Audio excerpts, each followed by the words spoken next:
Last night, Giancarlo Stanton dug in and blasted his first home run. He's off to a hot start. The Marlins came back, and the comeback had its moments, climbing within one in the ninth. And Stanton nearly won it. Nearly. Rockies got their first win of the year. Today, a new day. Marlins Rockies finish the series.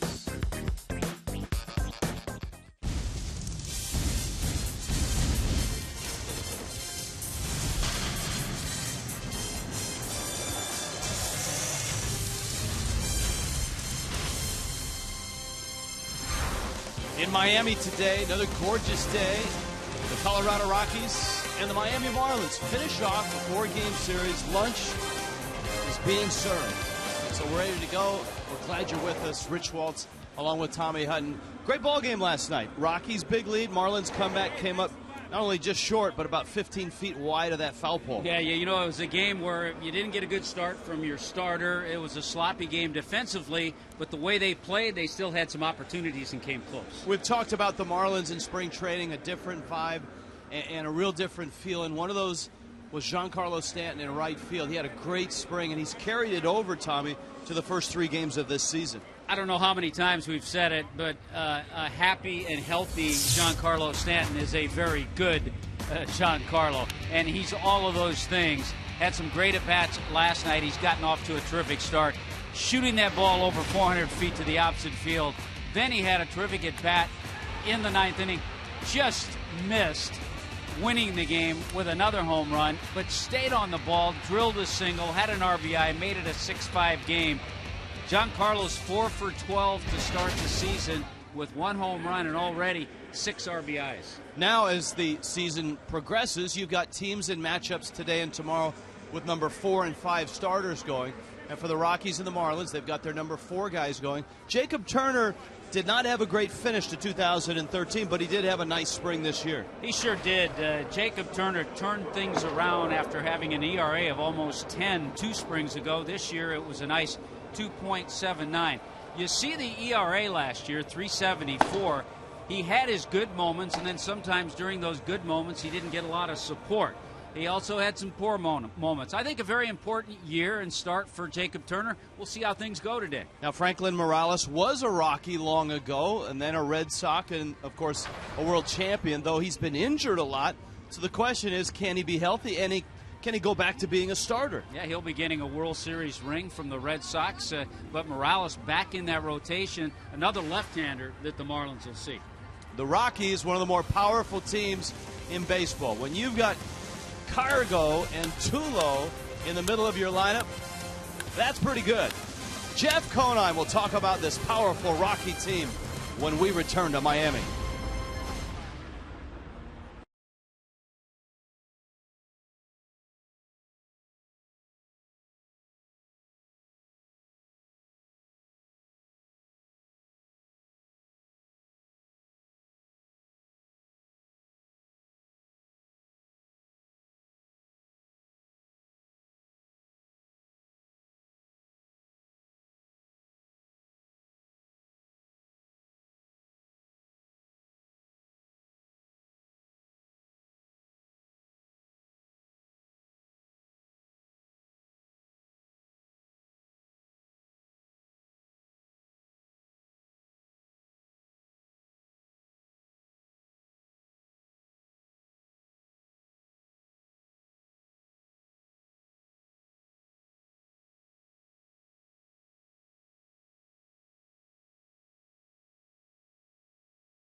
Miami and Colorado finishing a 4-game series at Marlins Park. The Rockies very good offensively. Roof is closed, and so that's shade for Jeff Conine and Craig Minervini, guys. And we'll take it. And you're right, Rich, when you look at this lineup, there's so many problems with it, especially 2 through 6. And the key names, and there's some great names there. Kadire won a batting title last year. We're going to look at the guys who are driving a lot of runs, though. The great shortstop, Tulowitzki, and Cargo. These are complete players, Jeff. Yeah, we're talking about maybe 2 of the best players in the National League that are hitting 3 and 4 in this lineup. Tulowitzki and Cargo, both Gold Glove winners. But the problem is they have not been able to stay on the field very long, especially together. One's been hurt, the other one's been hurt. They haven't had a whole lot of time on the field together. But look what he did to a Jose Fernandez fastball on opening day. Dead center here, which is a big home run. Off to a good start in the year. He's hitting 400, a homer, 3 RBIs. Tulowitzki just 167 so far, but you look at what you're talking about. Games missed. Gonzalez played less than 20 games second half of the year. Still led the Rockies with 26 homers a year ago. And I believe led the league in slugging percentage at 591, or second in the league at 591. Yeah. But you see what these guys can do, what kind of damage they can do, and look what the Rockies' record is when they aren't in the lineup. And not only that, we're not even talking about their defense. You've seen Tulowitzki. He's unbelievable. He makes every play. He doesn't play like, how tall is he? He's got to be 6'3", like 6'3", right? a 215, 220-pound guy. He moves like he's 170 out there. We're talking arm strength like nobody else in the National League. That play he made the other night where he jumped in the air and made that throw, I think he's the only shortstop in the National League that can make that play. And then Cargo also has some Gold Gloves to his credit as well. He won 3 of the last 4 years, won a Gold Glove, and at least hit over the 300 mark as well. So these guys are impressive at both ends, and they're 2 guys you have to deal with when you take on the Colorado Rockies. Trouble on the road or at home. We got Turner's debut coming up on Fox Sports Florida.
We received, it should be tremendous.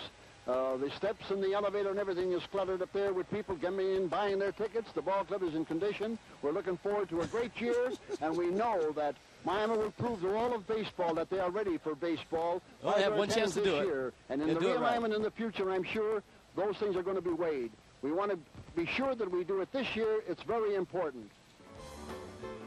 The legendary promoter Bill Veeck was brought in to run the Marlins. That's awesome. Hey, kids, this is Lane's first instant in replay challenge. He's now 1 for 1. Crew chief Jerry.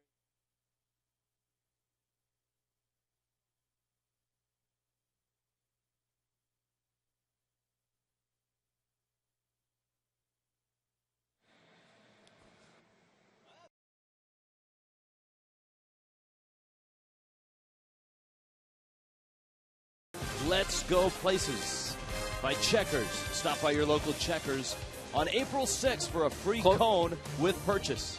And by your South Florida Honda dealers and sfhondadealers.com. Gorgeous panorama of downtown Miami.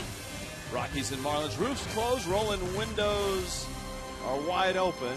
And Jacob Turner, the 22-year-old, takes the mound, part of the youngest starting rotation in baseball for the Marlins. For the Rockies, a few little tweaks here for Walt Weiss's ball club with Corey Dickerson in the leadoff spot and in center.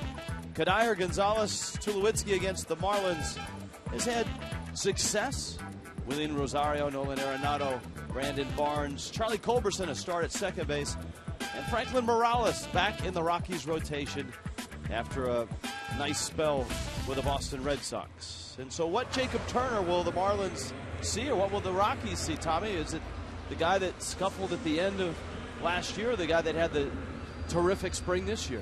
Yeah, I think that's what Jacob wants to carry over for this season. In the spring, we mentioned in 19 1/3 innings, an ERA of 2.79. And one of the things he talked to us about, that he came into spring, he was comfortable. His mechanics were there. Last spring, he said each outing, he just couldn't find a release point. The mechanics weren't there. The velocity was down. This year in the spring, we saw that velocity, 92, 94 miles an hour, and that's why he had this success. So that's what he wants to carry over as he makes his first start this year. Well, the numbers for Turner in the spring, last year it was awful. In fact, last year it kept him off the big league club coming in, and this year's numbers much better.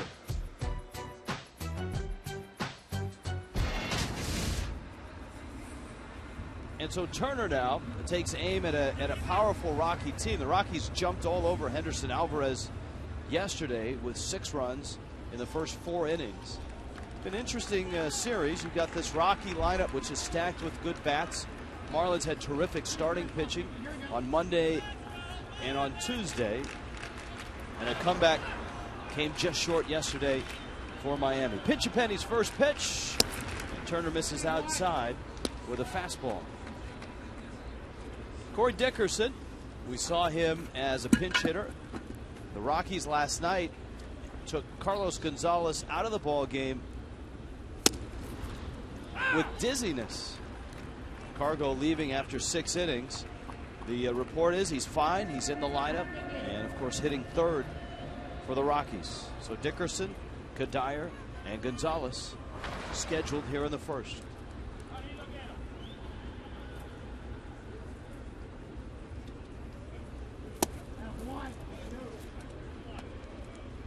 Yeah, Walt Weiss making a few changes, getting some different bats in there, and Culberson and Brandon Barnes, who has not started a game, he's starting. So Weiss has Dickerson in there. We mentioned the number of outfielders he has that can all play center field. I think in Colorado and here in Miami, that's such a benefit, because both ballparks have enormous center fields, and you need guys that can go get them and have the center field skills. Even if you're playing left field in this ballpark, or left or right, probably left more so in Denver, having center field skills will help you. And Jeff Mathis just got his wake-up call on that backswing by Dickerson.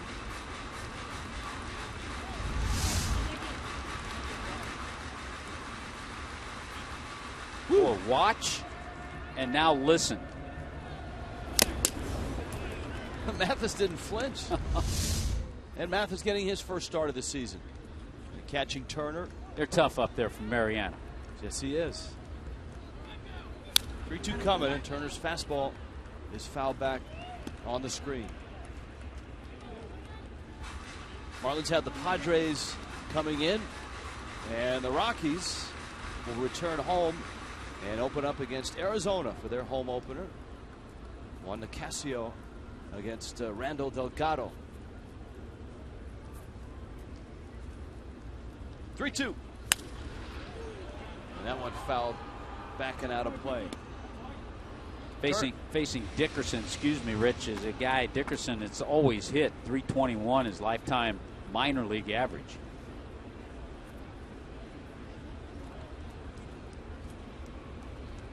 Dickerson will turn 25 in late May.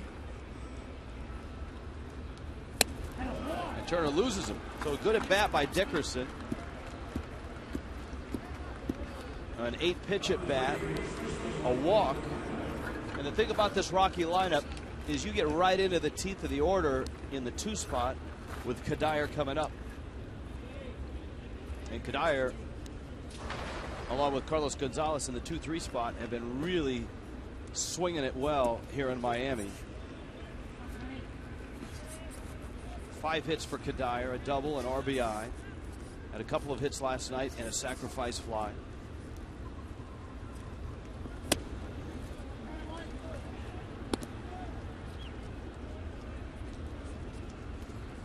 Yeah, you're right about that, Rich. There's no easing your way in to this lineup if you go out there and pitch, and you have to really settle in. If you are trying to find yourself, it's a tough lineup to get through. It's a highly decorated stretch with Kadire, the batting champ, and a Silver Slugger.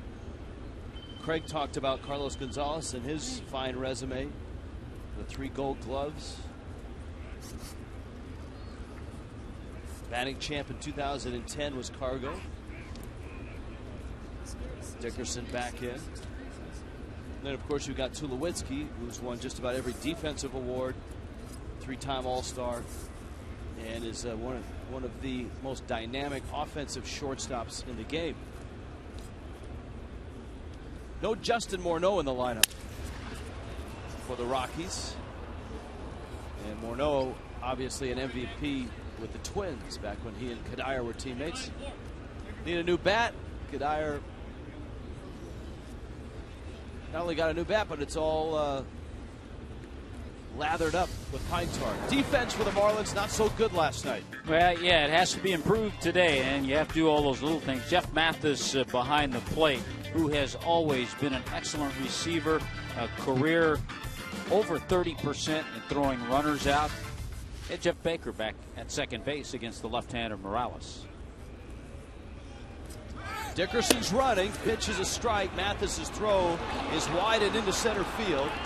And Dickerson will take third, and the Rockies are all set up with nobody out now and a runner at third base.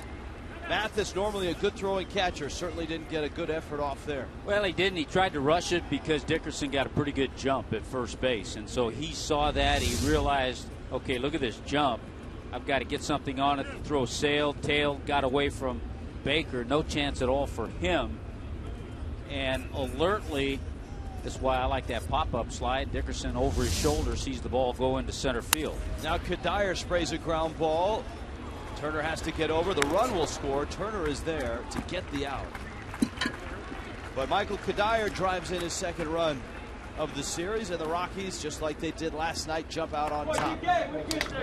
Got to be a little better communication over there between Baker and Garrett Jones. Clearly, this is right at Baker, so Jones has to know where he's playing, because it's always a much easier play if it goes 4-3 as opposed to 4-1. Unfortunately for Jones, Turner got over and took the throw from Baker. And you saw their little conversation there, so I think they settled that.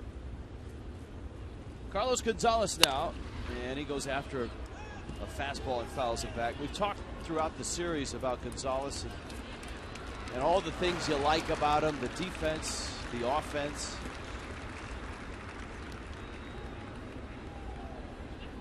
He's always seemed to get off to a quick start. He's had home runs on opening day and opening night the last couple of seasons.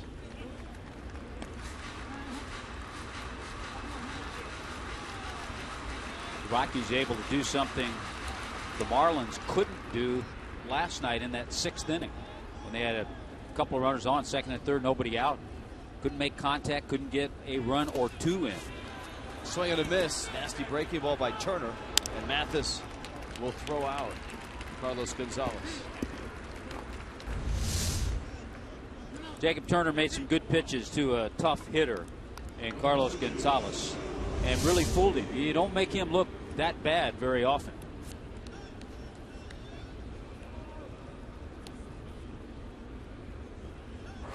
Troy Tulowitzki now with this Rockies lineup, and as potent as the bats are, you certainly don't want to give up a run without them earning it, without them getting some hits, and that's exactly what Miami has done here with the walk, the stolen base, the throwing error. Long run for Stanton's going to fall for a base hit. Tulowitzki flares one down the line, and he's got his second hit of the series.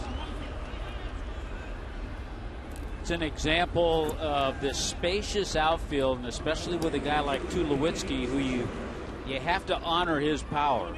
And so Stanton, where he was playing, that's a long way for him to go. I think a lot of people sitting saying, well, he's got to catch that ball. Well, no, he doesn't. He has a long way to go.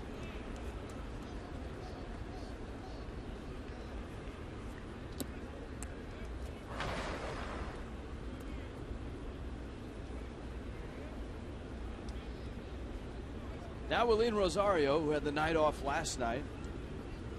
Rosario, a terrific offensive catcher. Goes after the first pitch, skies it in right center. And Ozuna is under it and makes the catch. But the Rockies have scored first. 1-0.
Conversation first with Mike Estabrook, the home plate umpire, and then Jerry Lane, the crew chief. And now Lane right now is in discussion with Walt Weiss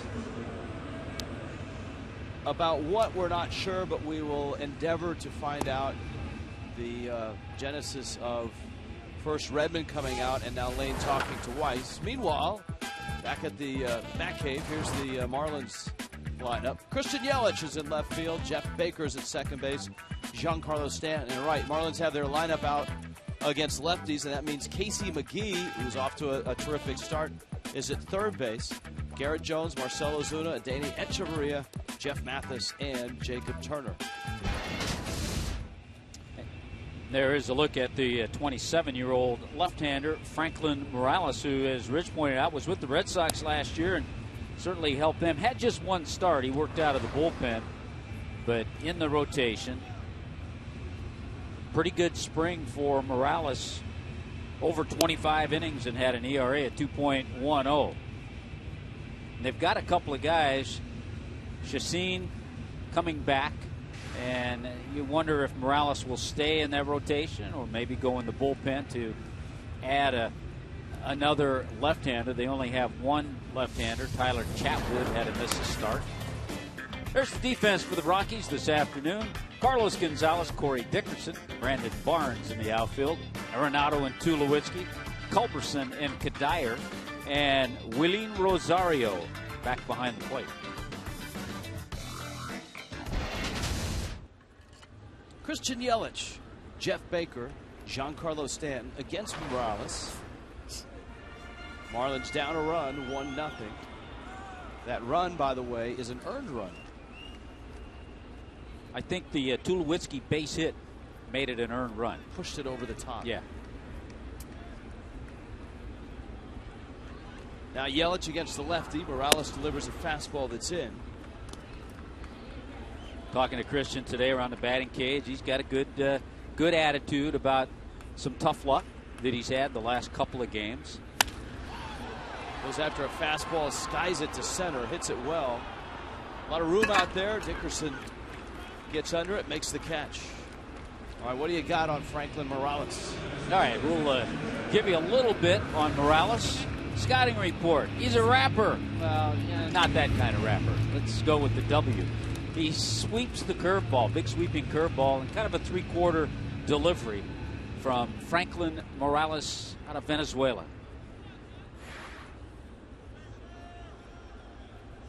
An original Rocky. Was in the Rockies organization from 2003 up to 2011, and then 3 years with the Boston Red Sox.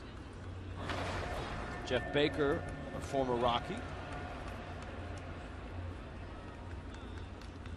Baker getting the start against the lefty, and you would expect every time the Marlins run into a lefty, you'll see Baker, and that's the reason why.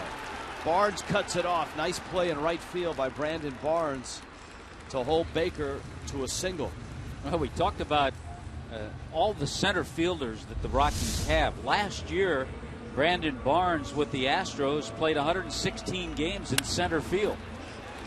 So with Stubbs on the bench, with Dickerson in center, Barnes shows off a little bit of that center field speed to get over and cut that ball off.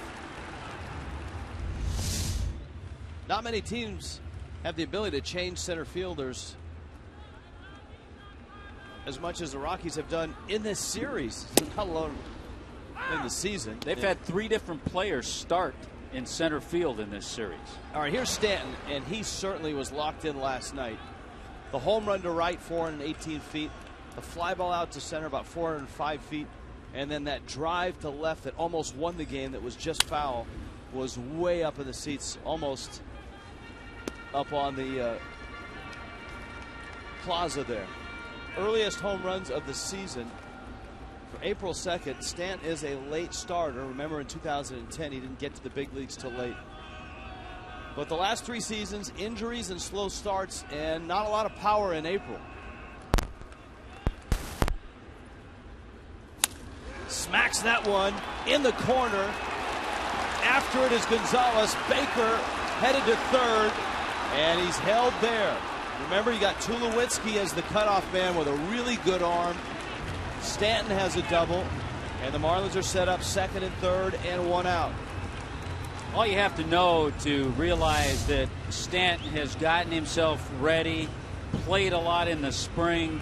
There's a nice swing on an off-speed pitch. He stays on the ball. In his 63 career games in the month of April, he's a .236 hitter coming into this year with only 6 April home runs. Well, I got a feeling that's going to change. Yeah, he's 5 for 12 with a homer and 5 RBIs and 2 doubles already. Now, this is something the Marlins did not do well last night, and that was situational hitting. Casey McGee up there against the lefty. Middle infield's back. Ground ball up the middle, scores a run. And a breaking ball is a strike. And it's 0-1. McGee's had a terrific series. 3 for 3 with runners in scoring position. 3 doubles. And has driven in 5.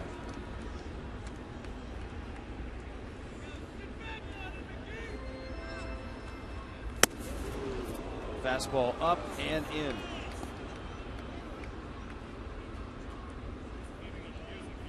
And McGee was talking about a burst of music that came from, obviously, the PA here at Marlins Park right before that pitch. He almost got a burst of a fastball, too.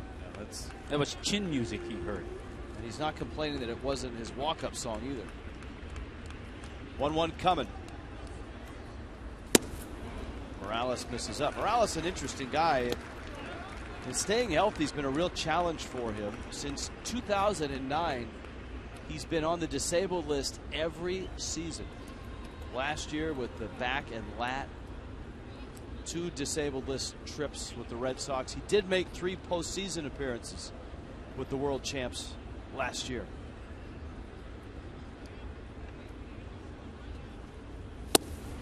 McGee holds up. Yeah, Morales got in games in the division series and the championship series.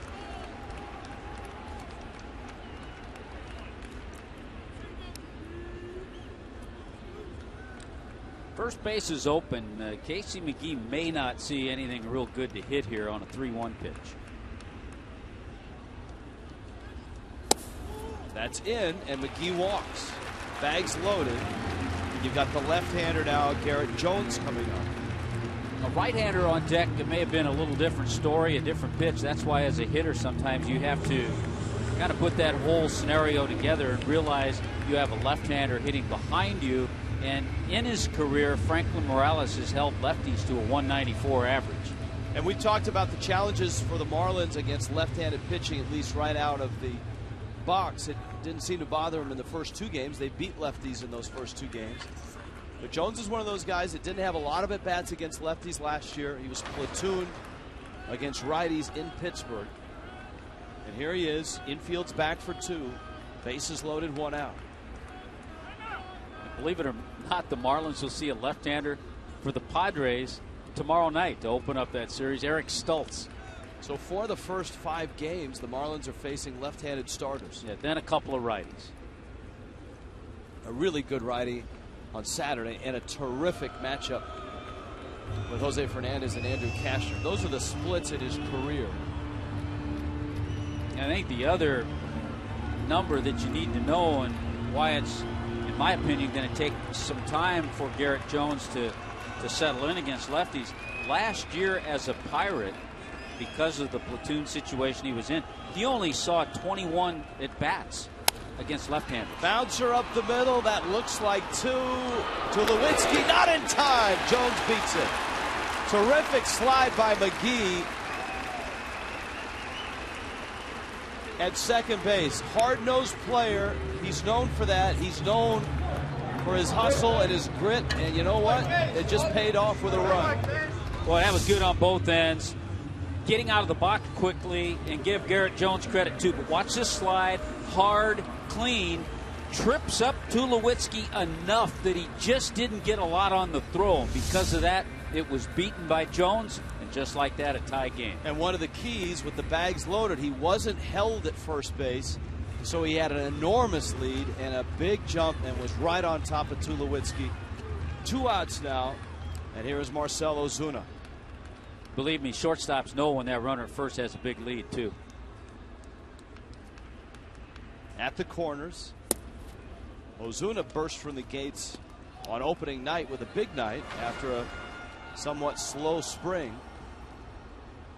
He homered, doubled, and singled in his first 3 at-bats of the series. And that's one of the issues with Ozuna, swinging at a pitch that bounced almost 8 feet in front of home plate.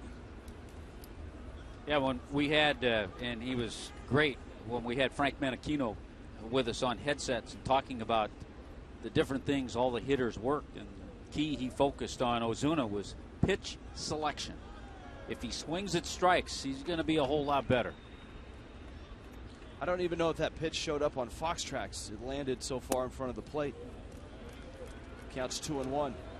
And at this level, if he keeps swinging at pitches like that, he'll keep seeing them. There it is, way down at the bottom. And that doesn't do it justice. I think that's as close as they can get.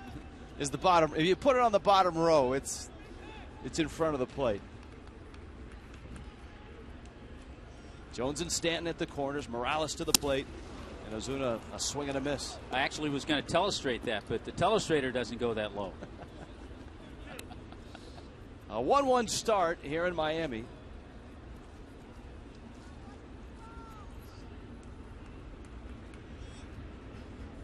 Morales misses away. The other thing Morales has to adjust to is getting back into a starting rotation. He's made just 10 major league starts over the last 4 seasons.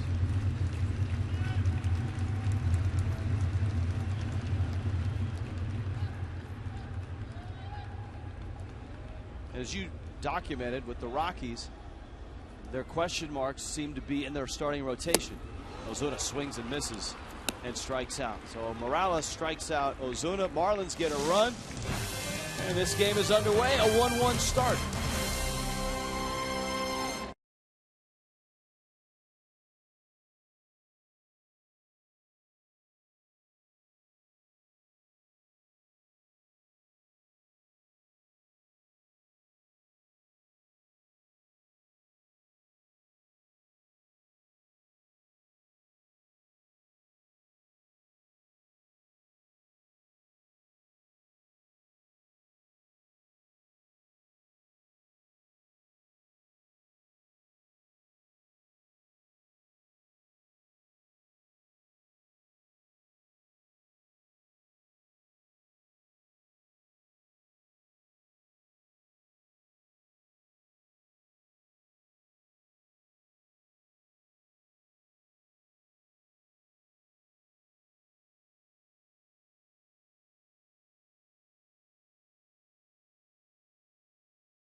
Casey McGee. I think he blew out both the back of his drawers and maybe the front as well on that slide, getting a piece of Tulowitzki and preventing the inning-ending double play and allowing Miami to get a run.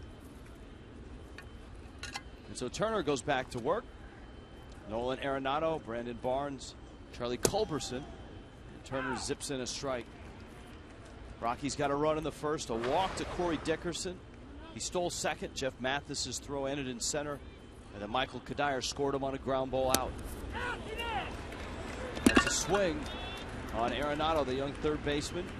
Southern California product. Newport Beach. Just 4 years in the minors. And of course, shot into the headlines last year. Not with his bat, but with his glove. Just a terrific third baseman. Echeverria fires the first in time. And Arenado is out.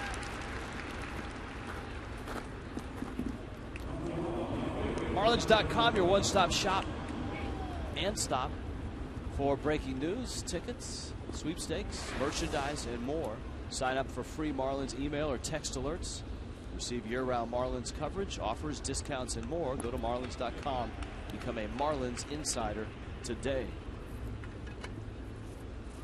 Here's Brandon Barnes in right field this afternoon. Barnes takes inside. This is a Rockies team that last year finished in last place, 74-88. And it was the Rockies that had a great start last year. They were 13-4 out of the gates.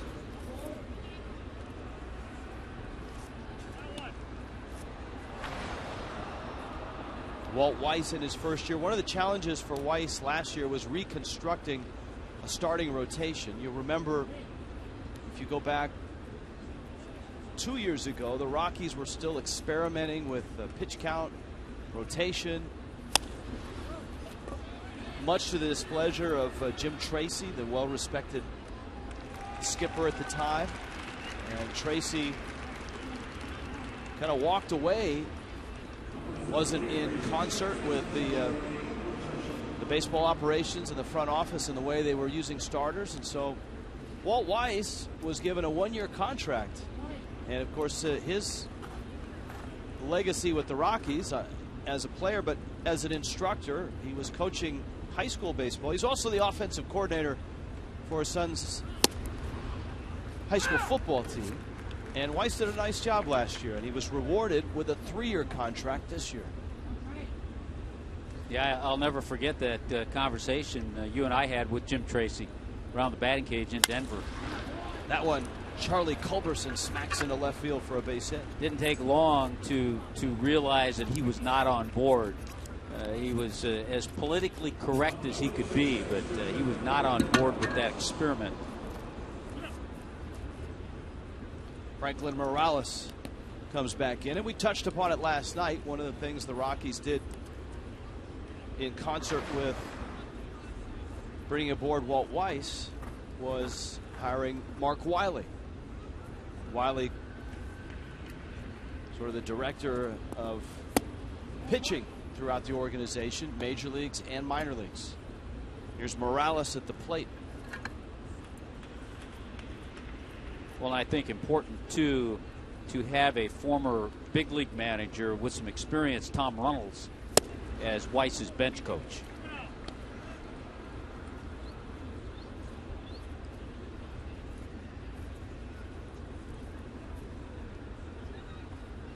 Turner goes 2-0 to Morales. Boy, it's a no-no here to fall behind 3-0 to a guy who doesn't swing the bat very well, doesn't get very many opportunities, knowing that the top of that Rockies order is coming up next.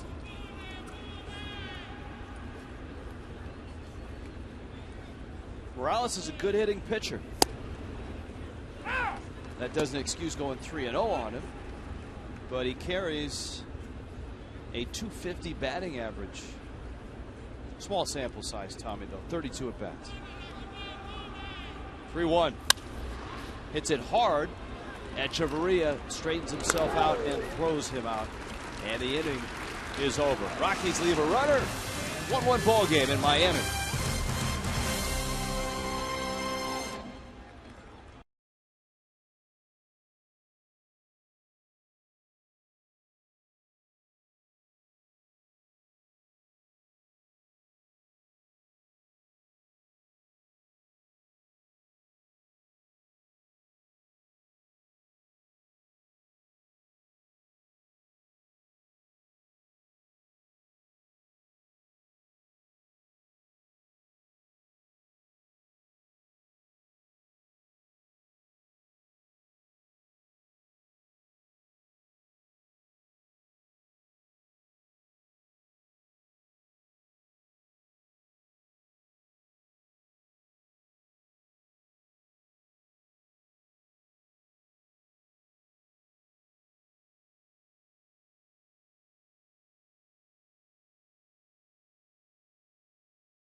Español está disponible por SAP.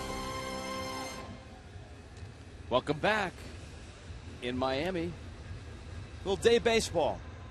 A getaway day for the Rockies as they'll head back home to open up against the Diamondbacks. For the Marlins, they get ready for the San Diego Padres, who will be here for a 3-game set. Franklin Morales back in a Rocky uniform, back in a starting rotation. And so far, a 1-1 ball game. Miami took the first 2 games of this series, wiped out the Rockies on opening night.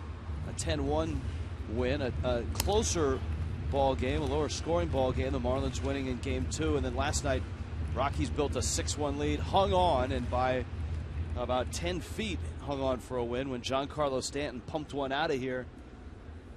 But foul, just foul, with 2 runners on in the 9th inning. And by the way, to continue to remind you, on Saturday in that series against the San Diego Padres, Rich mentioned Andrew Cashner, a big right-hander with good stuff. Well, he goes up against Jose Fernandez, so you again don't want to miss one of Jose's starts. Yeah, it's a Saturday night, prime time. Cashner is a budding star with the Padres. They think he's an ace at the top of their rotation. And of course, that man already has established himself as an ace. Rookie of the year. There were a couple scouts today that were up in the press box raving about Fernandez, and one went so far as to say, hey, Cy Young. Echeverria lines it into left field. That's a base hit. Echeverria's had a real nice start with the bat this year after struggling last year. Yeah, 5 for 11 now. Here's a great story about Etch. He made that error last night that kind of opened up the inning for the Rockies. He knew he made a mistake. I asked Perry Hill today. I said, did you get on Etch a little bit for that lackadaisical throw that he was charged with an error? He goes, you know what? He came to me first because he knew that he had made a mistake. And it's like one of your kids, you know. If they come to you first, you can't be as harsh to them. You got Mathis and then Turner now. Now in the spring, Echeverria was working with Brett Butler on his base stealing. Now Echeverria has speed, but he's a raw base stealer. He was just 11 of 21 last year. Thus the time spent with Brett Butler in spring training. And this isn't a bad spot to try it because the pitcher's due up third. Mathis dumps one into center field. Base hit. Echeverria racing and holding. Terrific closing speed by Dickerson in center field to get to the ball and prevent Echeverria from advancing. But this sets up for Turner and a bunt opportunity. Mathis, his first AB of the year. Watch the turn of Echeverria. I like the speed of Dickerson. He does a good job. Out of the corner of his eye, though, and this is why as a runner you want to take that hard, aggressive turn. Make that center fielder come in hard. If he bobbles the ball, now you can waltz over to third base. What? Waltz, and that would not be Rich. Now Turner, and let's see if Turner can get the bunt down. I just mentioned Brett Butler's name as far as base runners, but Butler as well working with pitchers and hitters on bunting, something he did quite well in his major league career. Morales is on it quickly. They're going to get an out there, and that's it. And Echeverria is out. Turner got it down, but Morales really pounced on that ball. One of the things you're told with runners at first and second, if you choose to bunt the ball in that direction, you've got to make the third baseman field the ball. But to his credit, Morales got off there in a hurry. Wasn't quite enough on the line as much as Turner would have liked. Afternoon baseball across baseball. Nationals and Mets are underway in New York. Cubs and Pirates in Pittsburgh. We'll keep an eye and see how Emilio Bonifacio does. One of our favorite guys is off to a 10 for 13 start with the Cubs. He's 2 for 2 today.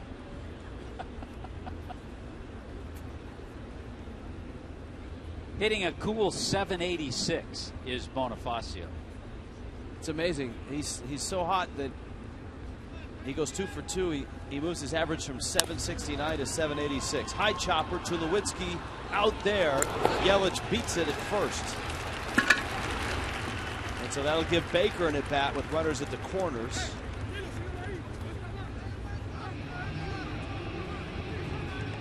Culberson's turn just missed getting Yelich. These are those frustrating innings if the Marlins aren't able to score, because of the failed sacrifice attempt, it changes the whole complexion of the inning. If the bunt is laid down, the runners move up, you got a chance to get a run and take the lead. All of a sudden, 2 outs. Now you're looking for a base hit from Jeff Baker, who did do that in the first inning. Baker line one down the right field line back in the first. Morales gets a strike, and it's 0-1. Parts of 5 years with the Rockies, a nice run with the Cubs. Baker last year settled in Texas, and when called upon, especially against left-handed pitching, did well. He hit .314 with 10 homers against lefties. Missed a month with a sprained thumb. The Marlins will visit Texas this year. Will be in Arlington for a couple of games. Marlins are at Houston as well, right? One thing that the schedule seems to have done, at least for the Marlins this year, in interleague play, is settle back into you're playing one division this year.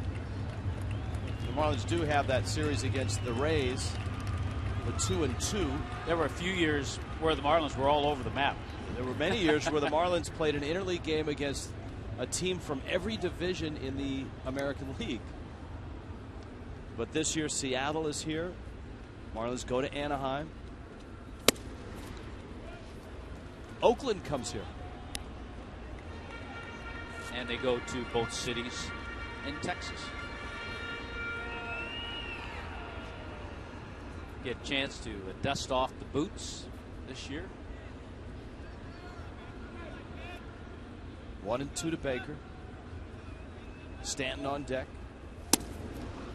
Morales tried to get the corner, missed, and it's 2-2.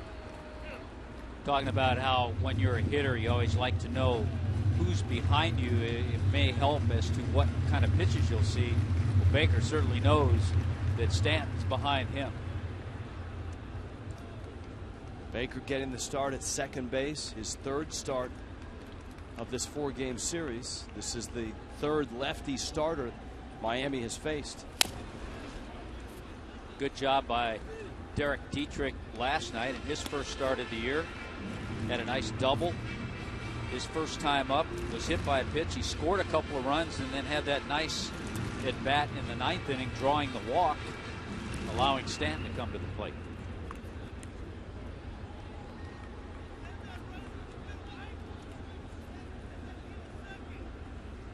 A pair of singles to open the inning, but Miami now with runners at the corners and 2 outs.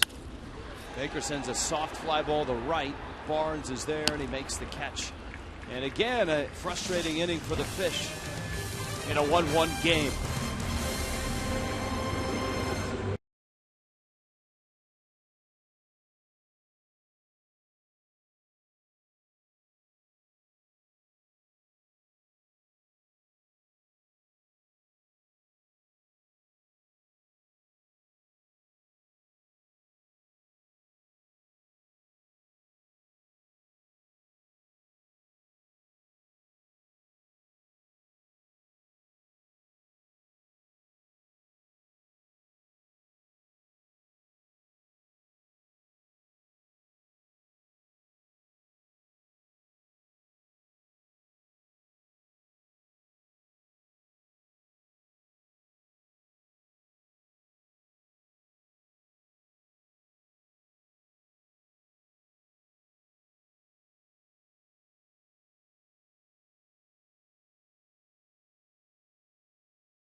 Third inning we go, 1-1 ball game. Boy, gone are the days where you see the managers arguing a play and running out to get their point across.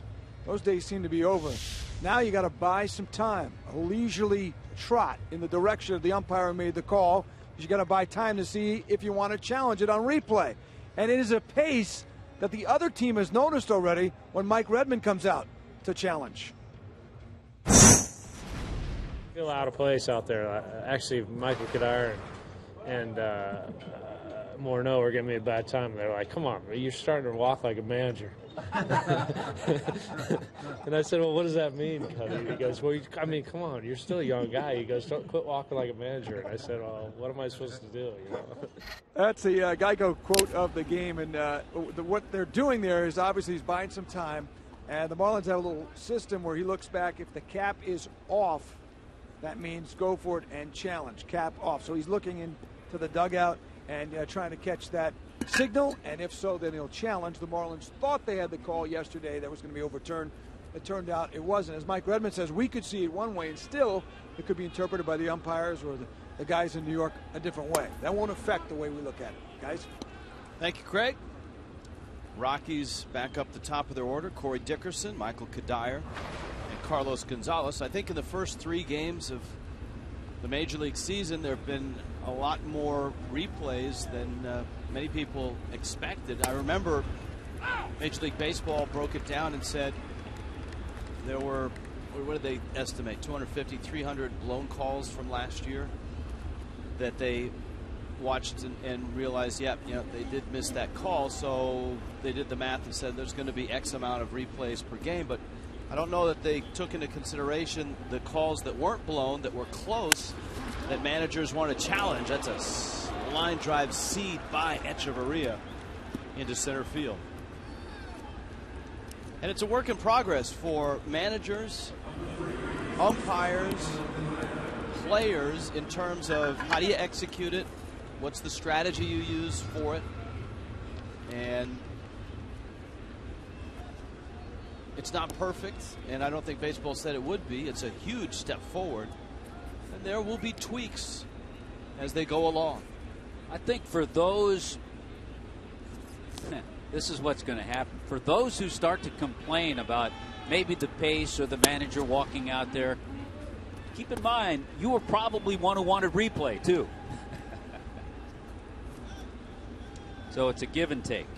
Had a chance to visit with the umpiring crew before the ball game and talking about the length of time it took for the replay yesterday. It was a really tough call. In fact, we looked at our replay during our telecast. We couldn't tell if Echeverria's foot caught the bag. You went down and looked at the Marlins video room look, which is essentially what they had to do in terms of making a call whether to challenge. That one smoked left field, hit deep, and gone. Wow, Michael Kadire powers that one out of here. Turned on a Jacob Turner pitch, and Kadire has his first home run. What a terrific series Kadire has had. 6 hits, and now 4 runs driven in. Yeah, 6 hits and 14 at bats. So last year's batting champ just off to another terrific start and doing it on the road. You know, when he left the batter's box, left it in his home run trot, and that ball just did get out of here. Here's Carlos Gonzalez now with Tulowitzki to follow.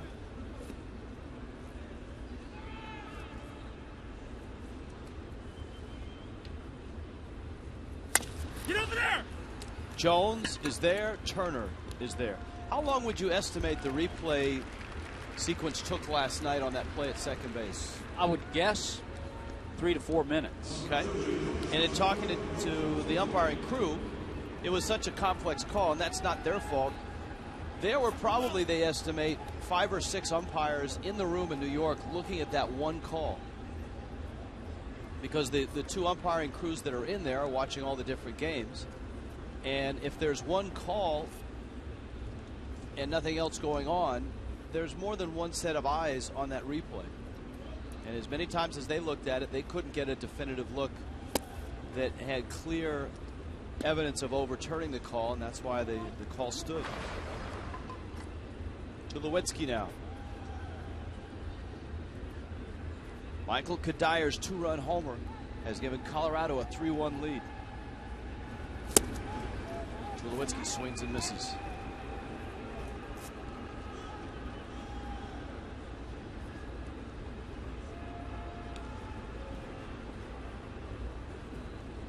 Well, Tulowitzki's locked into a long-term deal. So is Gonzalez. And the Rockies have made noise about extending Kadir. They may want to do that quickly. That's a real nice fit. Kadir in a Rocky uniform. At least it has been. Well, when you're 35, which is Kadir's age, I'm sure he appreciates the comfort of where he's playing, the success he had last year. Quality guy, too. Another one of those out of the Virginia area, Chesapeake, Virginia area. He was one of the first out of there with the Uptons, David Wright, Mark Reynolds. Breaking ball misses, the count's 2-2. Another rough start for B.J. Upton, who hit under 200 last year for the Braves. I was looking, he's 1 for 13 with 6 strikeouts so far. 2-2 coming. It's really hard this time of year, and I'm sure you can speak to this, the psyche of a hitter. From a fan's perspective, you look at a guy, I mean, Tulowitzki started 1 for 12, and people say, well, geez, what's wrong with Tulowitzki? Hey, a 3-hit day, it changes. I know, it's 3 games. As a hitter, though, you go 3, 4, 5 games. At what point does it creep into your mind that, hey, this is there's an issue here? And I always remember it was one of the good lines, and it actually makes so much sense. Kevin Millar, when he was here, if you go 0 for 20, or let's say 1 for 15 or 1 for 20, in the middle of the season, after you've had 200-300 at bats, you can hide that. But when you start the season, you look up on the scoreboard and you're 1 for 20, you can't hide it.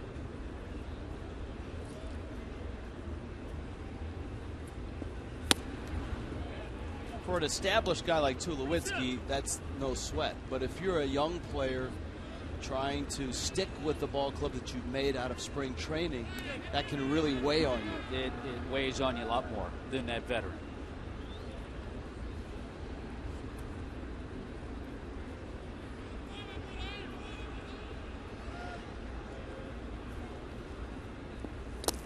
And Turner loses Tulowitzki.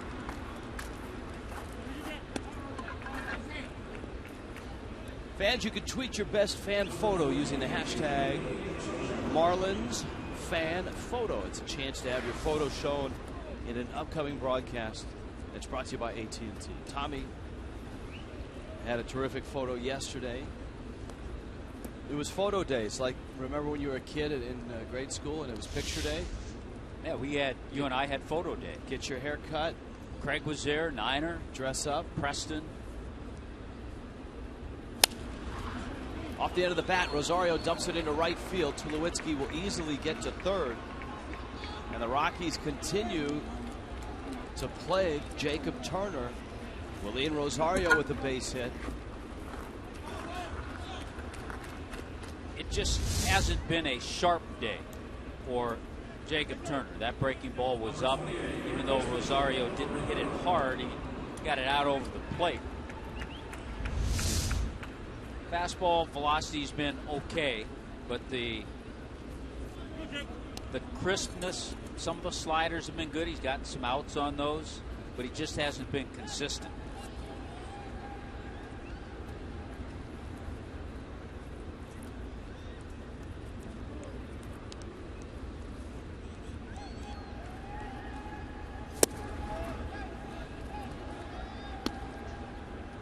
Buries that sinker, and Arenado swings over it. Still just 1 out.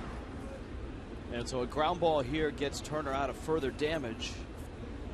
But a base hit, and the Rockies can start to build a lead like they did last night. A 6-1 lead. They held on for the win.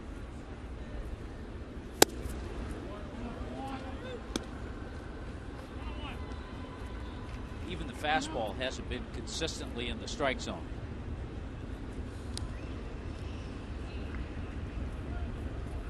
Westminster Christian High School for Jacob Turner outside of St. Louis.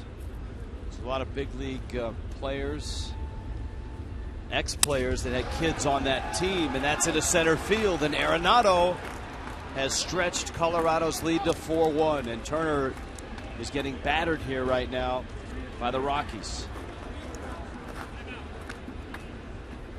This actually appeared to be a pretty good pitch, and you just credit the hitter.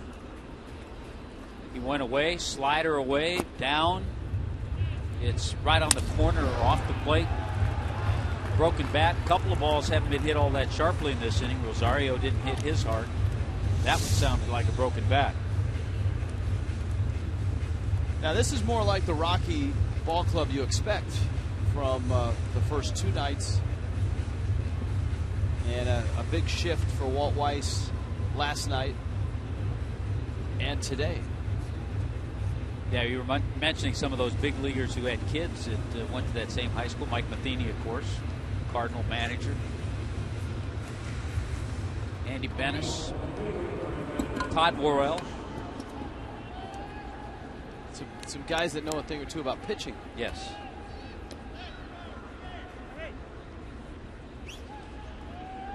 Now Barnes. Barnes popped to short his first time up. 6 hits for Colorado.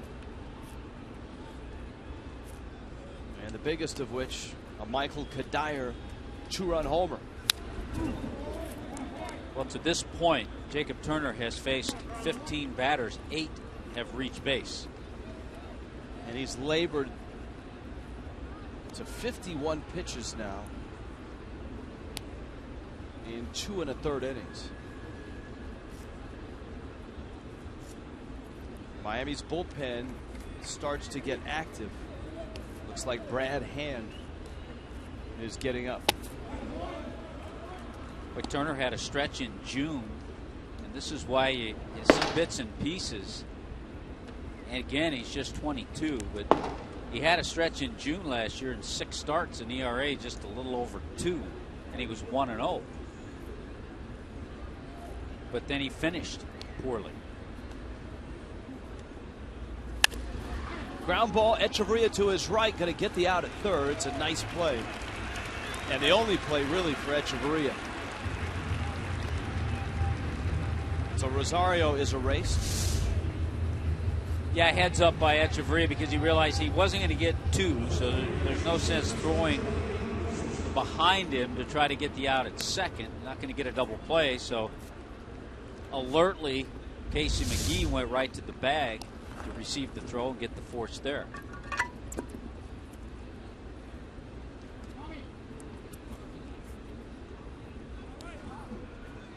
Culberson now. And Culberson swings and misses.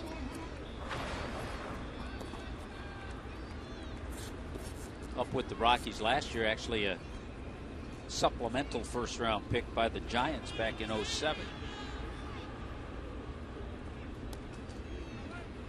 His dad was drafted by the Giants all the way back in 1984. Mathis back to the screen.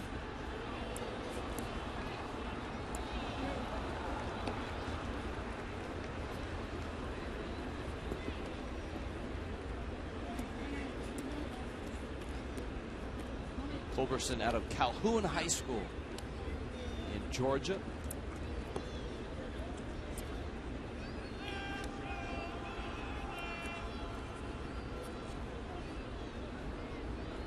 .47 games last year for the Rockies. And Turner misses away. It's 1-2.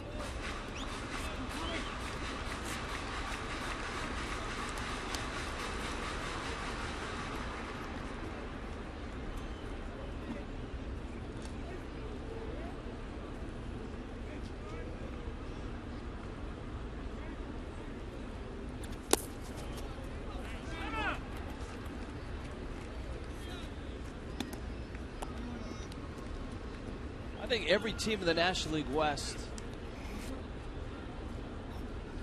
had to look at themselves when they heard that Clayton Kershaw was going on the disabled list and say, hey, here's an opportunity. Dan Herron looked at that. Came up with a good start for the Dodgers last night. Dodgers are 4-1. Bouncer to short. Echeverria gets the out. Second base. But a nice inning for the Rockies. Michael Kadire homers. Giancarlo Stanton is coming up.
In the bottom of the third, Marlins and Padres. Love the swinging fryer. Love the famous chicken. And tomorrow night, it's a Fireworks Friday, the first one of the season. Bring your group of 20 or more for happy hour at the Clevelander. Isn't every hour a happy hour at the Clevelander? Tickets start at just $20. After the game, enjoy Fireworks Spectacular. Go to Marlins.com for tickets.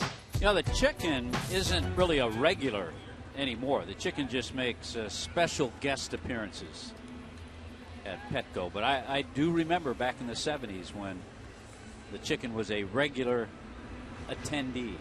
Coming up in the minor leagues, I would run into the chicken maybe 4 or 5 times. Ted Gianolis is the gentleman that created the chicken, and still makes special guest appearances as the chicken.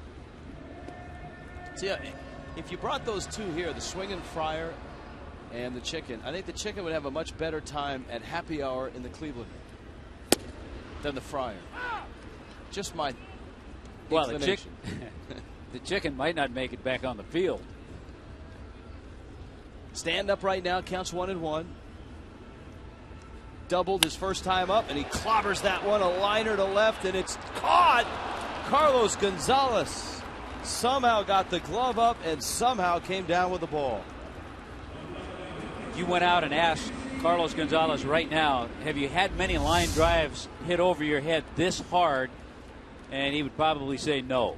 That ball got over his head in a hurry, but he was able to regroup. That's why one of the reasons he's won 3 Gold Gloves. But this ball is stung by Stanton. A little more altitude, and that one is in the Clevelander.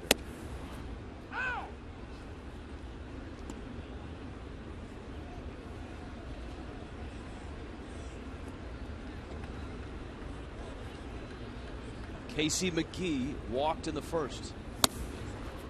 And just like that, Morales pours across a strike. It's 0-2. You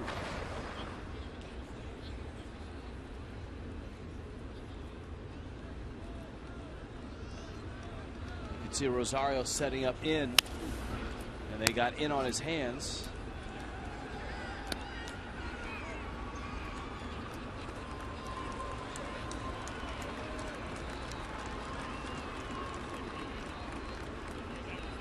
Nice job by Arenado to drop a baseball off to that youngster.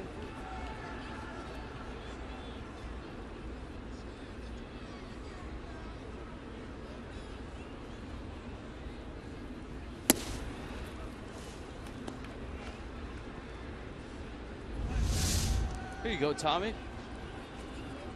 All right, yeah. Perfect. But he's already got one. It's a good day at the ballpark. That's a great spot. As long as you're aware of anything hit hard. I've watched Casey McGee. He'll treat some fans down there.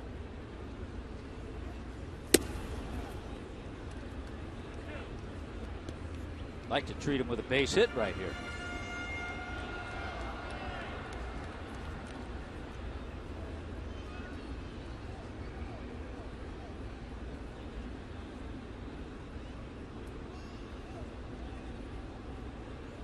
Morales 40 pitches in, ran into trouble in the first.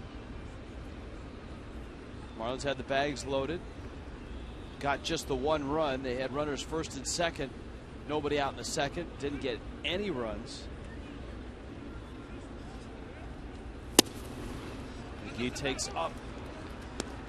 And it's 3-2. This copyright telecast presented by the authority of the Marlins may not be reproduced, retransmitted in any form. The accounts and descriptions of this game may not be disseminated without the expressed written consent of the Marlins. I don't think the Rockies have to sign off on this one. They're not televising. Drew Goodman and George Frazier have the day off.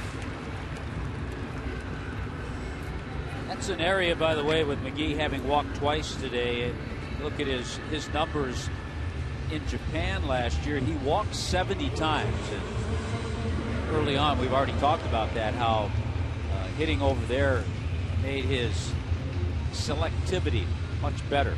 He became a more patient hitter.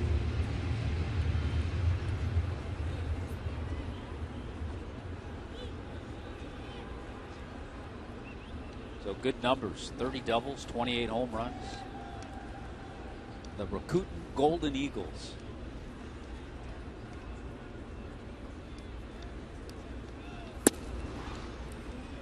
Morales backs up Garrett Jones with a fastball.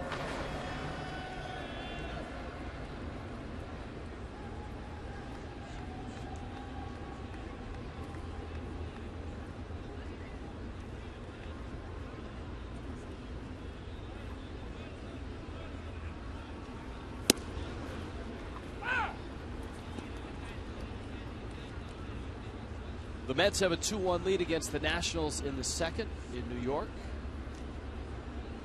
Marlins are headed to Washington, D.C.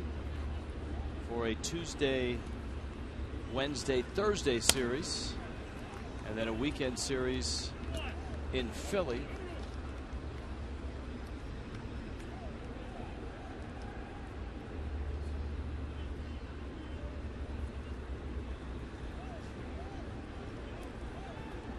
Only one team has started the season at 3-0, and amazingly, it's Seattle. Jones swings and misses. Another rough start for the Angels. A rough start for a team that needed a good start.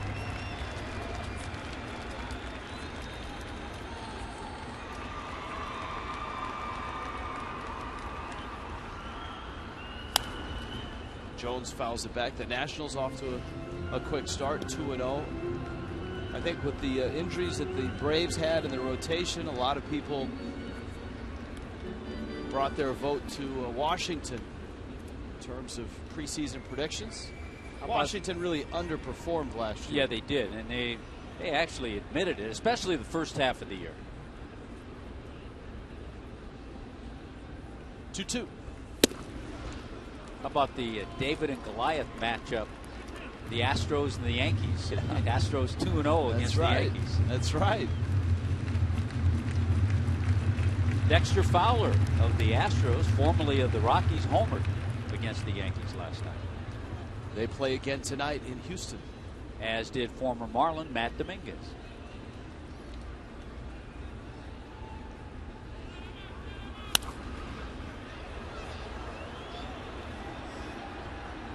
Jones fouls that one back and out of play.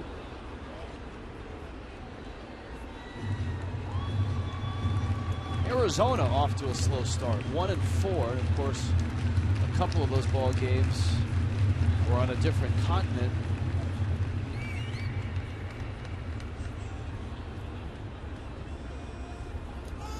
It's a balk. That was there was something that just didn't look right about that move to first base.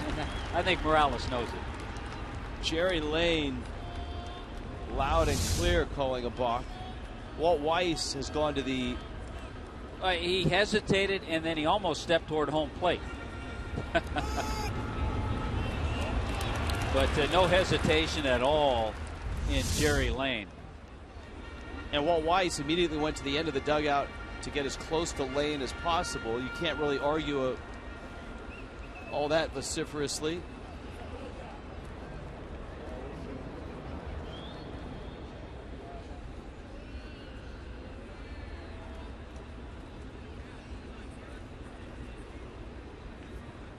Morales to the plate. And Jones swings, foul tip held by Rosario. Weiss has said his piece. Morales gets his strikeout. Marlins Live will start the Padres series, 3-game show presented by your South Florida Honda dealers. Greg Minervini, Jeff Conine, the Friday chat with Mike Redmond. Tom Kohler gets his first start of the season, and the Padres come rolling in. Tom Kohler on Marlins Live postgame. Today, we'll talk about tomorrow.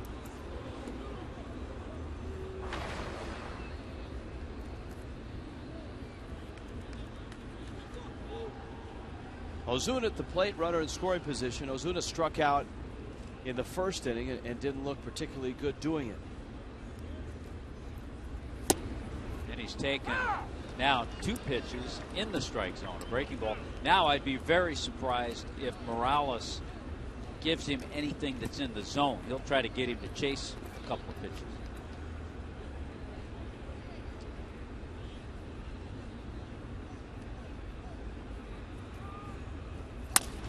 Got a good pitch to hit. Chops it up the middle, sliding stop. Culberson, safe, foot off the bag, safe at the plate.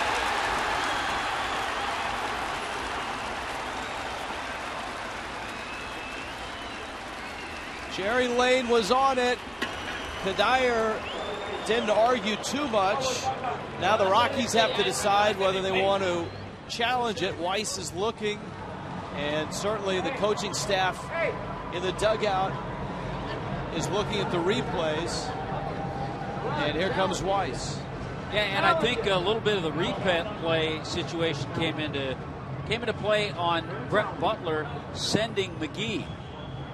Because if that were the third out, let's say he'd been called out, but it was a challengeable play for Redmond, McGee was on the move. He was headed toward home plate. He wasn't holding him up at third base because it would have been the third out. So some managers are going to try that a few times too.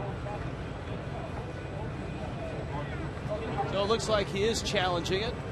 So the challenge has been made by the Rockies. Now let's look at it and see what we see. Ball was hit sharply. Good backhand play by Culberson. From that angle, you can't really tell. From that angle, it looks. They may be saying he may have gotten it back in time. That it came off the bag, but he may have gotten it back in time. Let's see. Can't really tell from that angle either. But did he get it back in time? Yeah, but see, it's much like the play last night at second base. It has to be clear to overturn it. And if it's not, it will stand. The call will stand. Well, his foot,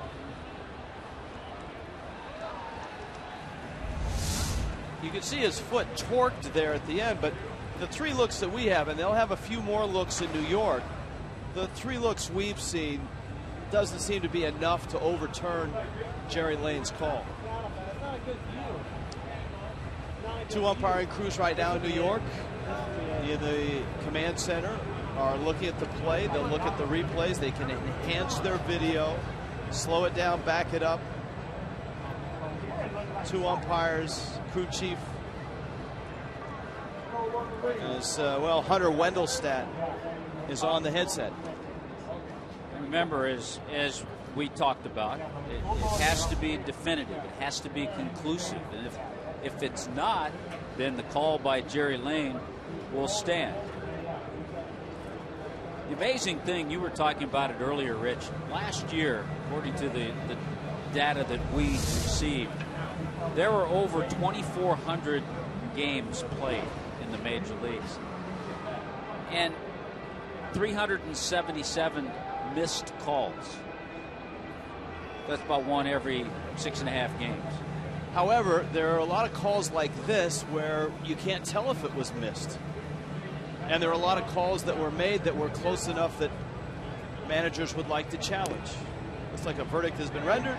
The call stands. Call stands. That was the same motion that Jerry Lane gave us last night. And so Colorado has lost their challenge. Walt Weiss loses his. Ruling stands.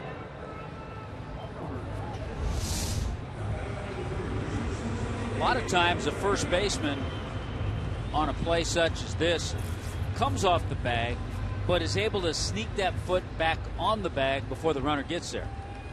But not in that case. So stands means, just like last night with Echeverria at second base, not enough evidence to conclusively overturn the play on the field.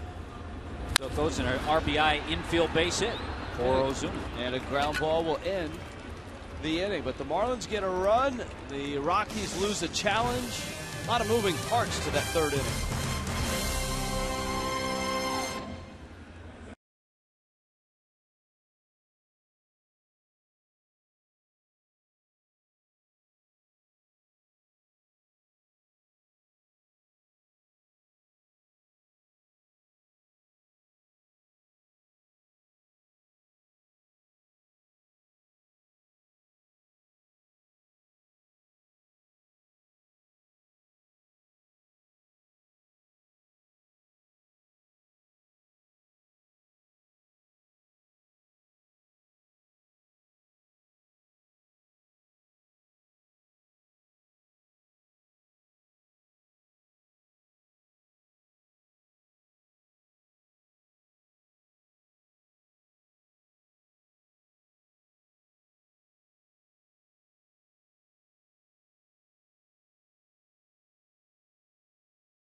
Same result.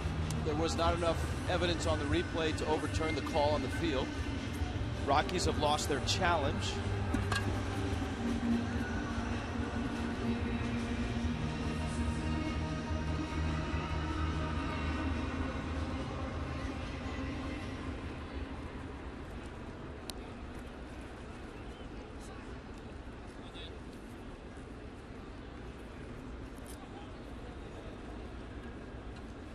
Franklin Morales is up. There's another thing to think about, Rich, and it creates a whole nother thought process for managers and for those who are concerned about time issues. Let's say Walt Weiss, instead of taking his time to go out there, make his challenge, he could have gone out there and argued with the first base umpire, Jerry Lane. Could have taken about the same time. Well, the nice thing about the process much like the home run replay, once the verdict is rendered, there's no arguing. The other thing I like is it, because of the command center in New York, it takes it off the umpires here. They're just going over to hear what the call was from the umpires that are in the command center in New York. But after you try to peck away and get back in the game and score a run, you just hate to see your pitcher go out there and walk the leadoff man. Yeah, that can be deflating, especially when you now bring up the Rockies. And especially when that leadoff man was the pitcher. Yeah. That's like the ultimate no-no. And that gets Brad Hand up, I believe, again. At least they're scurrying in the Marlins bullpen. Hand has warmed up already. Dickerson has been active and effective for the Rockies, though this one might be two. Baker to Echeverria, and that is a double play. Well, it's okay to walk him if you know you're going to get that 4-6-3 double play. It solves a lot of problems there. To your point on that play at first base, when you brought up the scenario, what if he calls him out, but he's actually safe on review with the runner going from second and rounding third headed to the plate, and that would be the third out theoretically. One of the angles that the umpires do have back in the command center is a high home look that has a look at all the bases at once, and they'll place runners where they feel the runners would have ended or would have been on that play. Now that play would have been interesting because, Kadire was kind of stretched out. Because if you as a first baseman think you have gotten the last out, right, you're not going to come up and fire a ball to the plate. No, there's no need to. That's right. And however, if that call's overturned, then that creates a different situation. At that point, for the umpires, they would estimate, number one, if the guy wasn't out at first base, would he have had a reasonable play? I think in most cases they're going to keep the runner at third base unless the guy falls over at first. Yeah, and as you pointed out, every ballpark, basically baseball, spent over $50 million for this whole process. And they have installed a stationary camera at the top to oversee and look at the base runners in every ballpark. Tapper to third. McGee sets his feet, fires across, and gets Michael Kadire. 4-2 ball game. Bottom of the fourth coming up.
on the Echeverria play at second base. And the following half inning, Casey McGee hit that line drive down the right field line that looked like it landed on the line. McGee reacted like it was fair. That was still before the 7th inning, and the Marlins didn't have a challenge. And by rule, now Mike Redmond can go out just like the old-fashioned way and argue all he wants, but by rule, the umpires cannot go to replay if that team's challenge has been used, unless it's the 7th inning and beyond. So Mike Redmond could go out and plead and beg all he wanted for the umpires to look at replay. Now, the umpires could get together and confer the old-fashioned way, but they can't look at a replay on behalf of a team in which the challenge has been used, even if the umpires feel like they may have missed it or didn't see it clearly. And you know what, Tommy?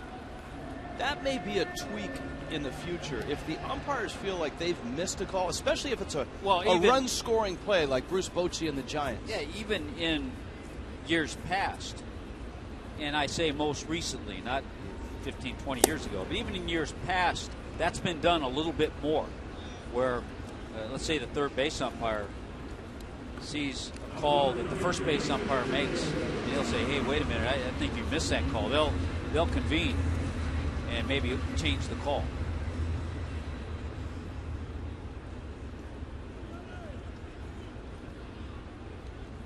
Well, a strikeout for Morales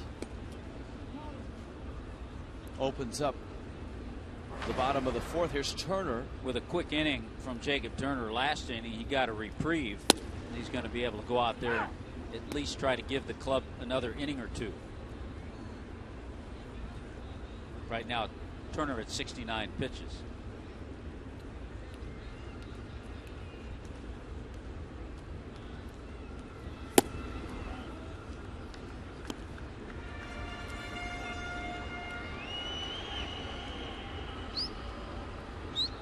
And I salute the folks at who run MLB at Bat. That terrific app. We both use it on our iPads, but they already have built into their little scoreboard a column with a C, and if it's lit up, you've got the challenge. Look at this. We even have one built now. But on the MLB at Bat app, you've got the little challenge column. You can't get ahead of the crack staff, Rich. No. Can't be done.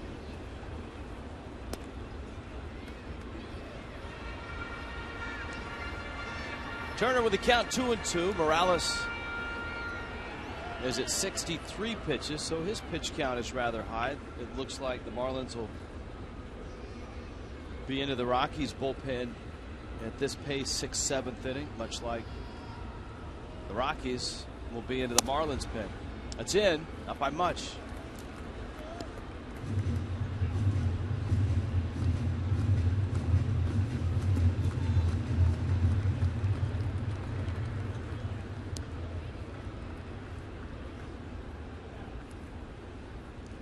Three-two.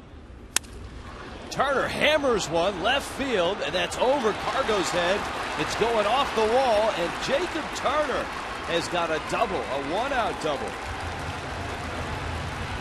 And that was no fluke. He ripped it. Jacob Turner just 3 career hits before that one, so he now has 4 hits in his major league career. A double, and he had a triple. So he's got extra base potential. He hit that ball hard.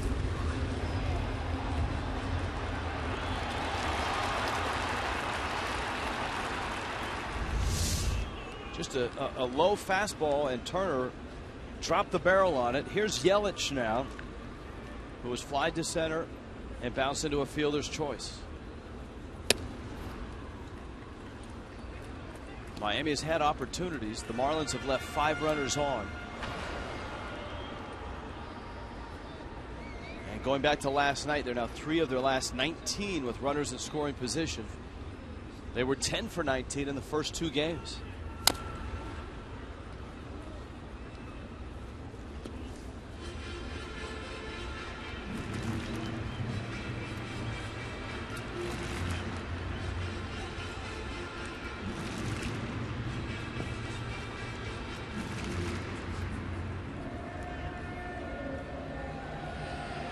There's Turner. 2 for 16 start for Yelich, though you wouldn't know it by the swings and the contact. He's driven balls at Tulowitzki 3 or 4 times in this series that have been hit hard. Fouls it back to the screen. Remember the at-bat he had last night? And he's also had some swings against the left-handers where he's stayed back and he's had a plan. You can see that he's gone up there. He's tried to take the ball the other way a little bit.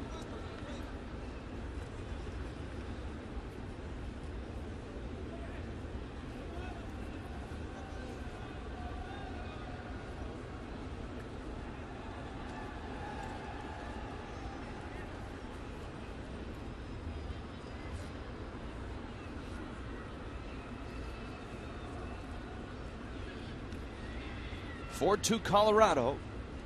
Yelich awaits a 1-2. Sprays it to third. Arenado, the acrobatic third baseman. I know they don't have a skills competition at the All-Star game, but I'd love to see Manny Machado versus Nolan Arenado. Oh, that'd be nice. On balls. Of course, the key to that is if Machado's knee's okay. That's right. Balls to your right while you're falling on, on your backside. I think a few All-Star games years ago, they used to do some of that. They had catchers throwing to second base, but I think they kind of let that slide. Home run contest took over. Well, that's chicks take the long ball, so there you go. Yeah, they do. Jeff Baker now. And again, the Marlins an opportunity. They were first and second, nobody out in the second. Didn't get a run. Bags loaded. 1 out in the first, got just the 1 run.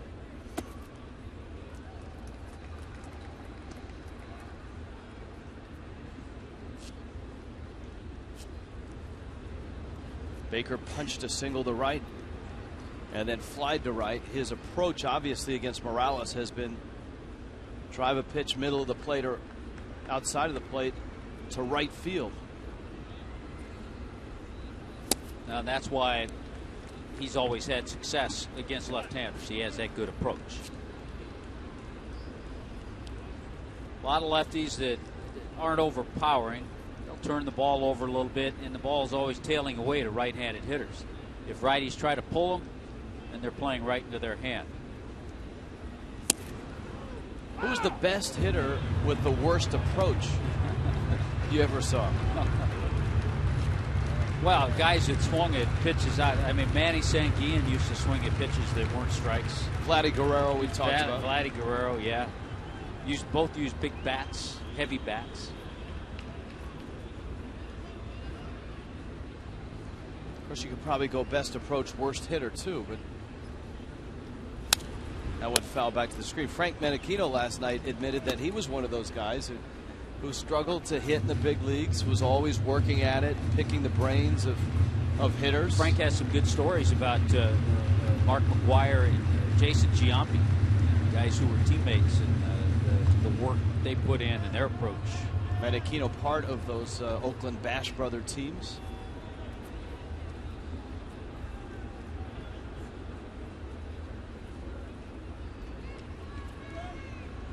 Stanton's on deck, counts 2-2 to Baker. Turner not great speed at second, but he's athletic. He can run a little. That is strike 3. And Baker, you could hear saying it's not a strike to Mike Estabrook. We'll take a look when we get back.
That pitch was a strike. We heard the exchange between he and Mike Estabrook, the home plate umpire. The last thing Estabrook told Baker was, go look at it, because if I called it a ball, I would have missed it. And here's a look at it with Fox tracks. And you know what? Mike Estabrook is right. That is a strike. Pitch number 6. It's borderline, but it's on the corner. And that is a communication that hitters and umpires have been having over the last 4 or 5 years as the Fox tracks has become standard on broadcast television. Hey, I like also the way that Mike Estabrook didn't snap. There are some umpires that would have thrown Jeff Baker out of the game. Well, I think he was confident enough that he got the call right, and he told Baker, hey, go look at it, because hitters will go look at their at-bats. If there's a close call and the umpire gets it right and the hitter has complained, usually the, I guess, standard operating procedure is the next time the hitter gets to the plate, he'll tell the umpire, you got it right, my bad. Now I would imagine a guy like Baker will do that. Yeah, because, you know, you want to stay on the good side of the umpires. All right, let's listen to it. Here's the exchange.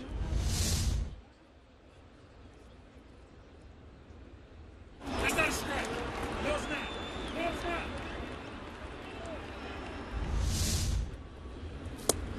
We did clean up the front part. And that was Baker saying that's not a strike.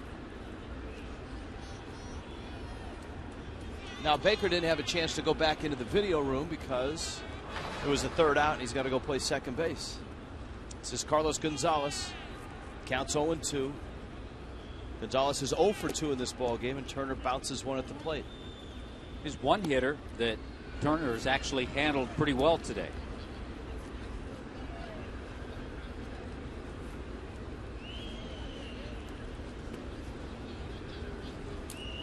Which is an accomplishment, because the Marlins haven't handled Carlos Gonzalez well at all in this series. And few people do. As we noted last night, one of the really impressive things about Gonzalez is that his slash line, batting average, on base, slugging, better on the road last year than in Coors Field.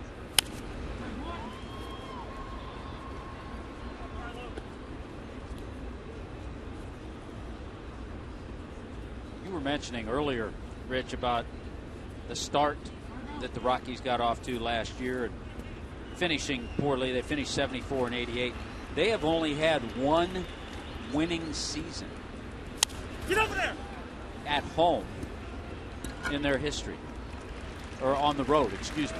One winning season on the road in their history. Wow. Let's check in with Craig Minervini. Craig? All right, guys, he didn't have any winning seasons, but it was real nice to talk with Rene Lachemann back here. The Marlins' first manager is now 68 years old. He was here from 93 to 96. The former Rockies first base coach is now the catching coordinator, and also he's the defensive positioning coach. He instructs the catchers. And Rene was telling me this is something he did with Dave Duncan long ago, before computers in the minors, where he'd watch the other hitters, track what pitches they were hitting and where they went. So he's back to doing that with the latest, of course, on the computer. But Latch also told me he had a great time here as Tulowitzki rips that one to right, and Stanton loses the ball in the lights. Tulowitzki is going to wind up on second base, and he's going to keep going. And trots into third base. But what Latch was saying was he had a great time as the manager of the Marlins, and Wayne Huizenga treated him with nothing but class, and he said he remembers that first spring training as well. Old Expo Park there when they played their games, and had a police escort, and the policeman got lost somewhere when, like, that ball got lost as Stanton tried to reel it in. Guys? Well, that's a tough feeling with that bank of lights. We didn't see that, and we haven't over the last couple of years here at Marlins Park. We haven't seen that happen very often. Certainly with the roof open. If the roof were open, you wouldn't have the lights on, so that wouldn't happen. But that's a frustrating feeling for an outfielder. It's going to go as a triple. The other frustrating part, it would have been out number 2 and nobody on base, and all of a sudden now the infield has to come in. Infield in. Rosario pulls one foul, and the Rockies have an opportunity to add a run here. And a test for Turner.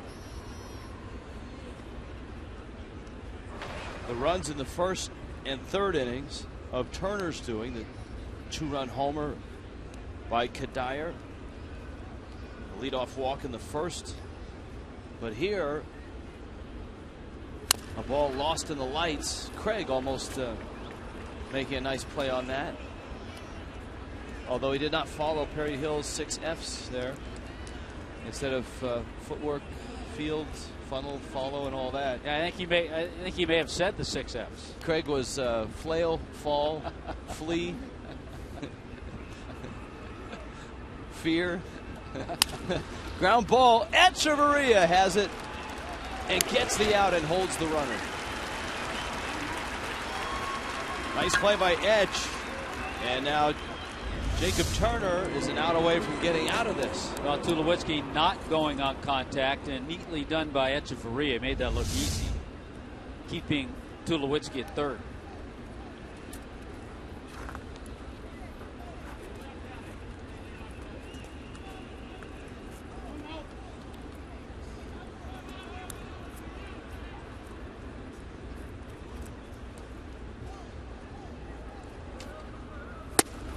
Fastball in.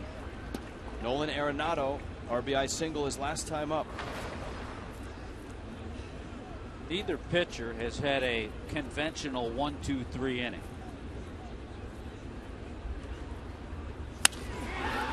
Into left field, Arenado delivers a 2-out RBI hit, and the Rockies get that run back. Yeah, the Rockies doing what the Marlins haven't been able to do. Come up with some clutch hits, some big hits, a big 2-out hit there by Arenado. A little bit too much of the plate, and Arenado on it.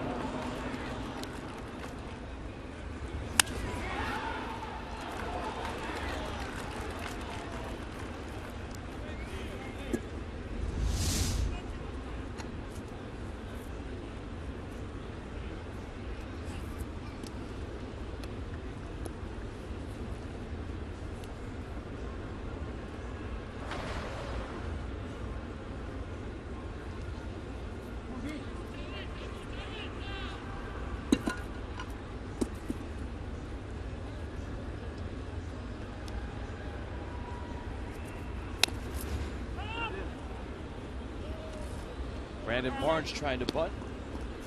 Pulls it foul. In Miami this afternoon, the Marlins and the Rockies finishing off a 4-game series to open up 2014.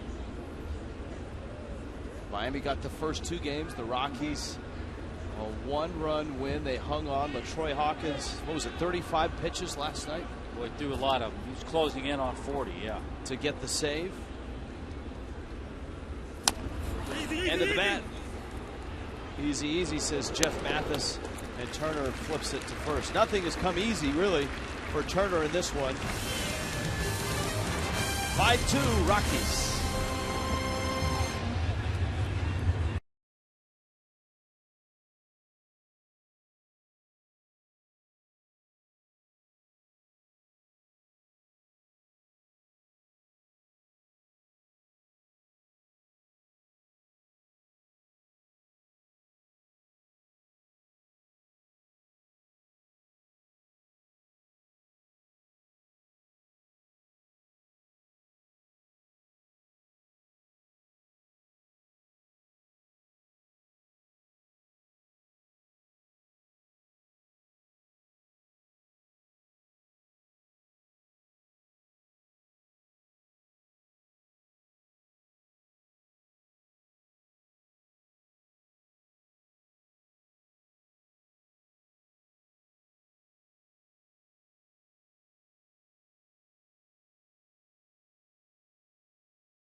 Rockies on top. Nolan Arenado with 2 RBI singles. This one coming with 2 outs in the 5th to stretch the lead to a 3-run Colorado lead.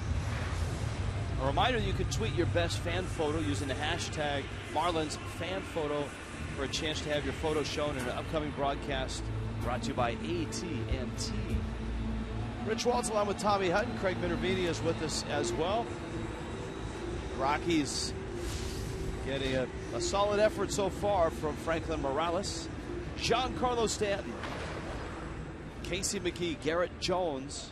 Stanton is doubled and lined out, and the line drive hit harder than the double. The double was hit sharply down the left field line, but the line drive out took Carlos Gonzalez back and nearly took his glove off.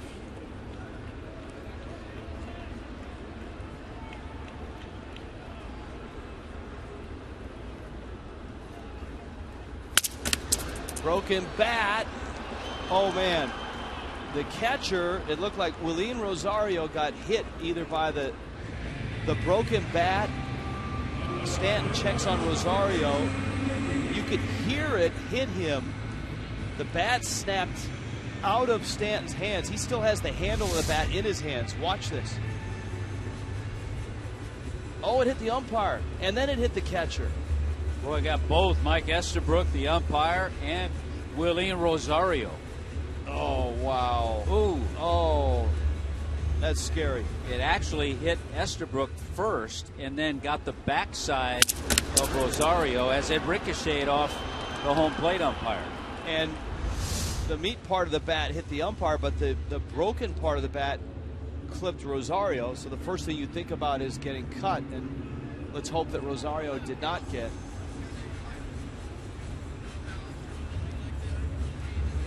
He appears to be okay, and that's good. You know, the worry, and we've talked about the new rule with collisions at the plate, when in fact, as many, if not more, concussions have been caused by foul tips, more so than collisions at the plate. Mike Matheny, remember, whose career was cut short. It was a game at Sun Life Stadium. I don't know if it was the last game he played, but he got hit in the mask on a foul tip and had to leave and suffered a concussion.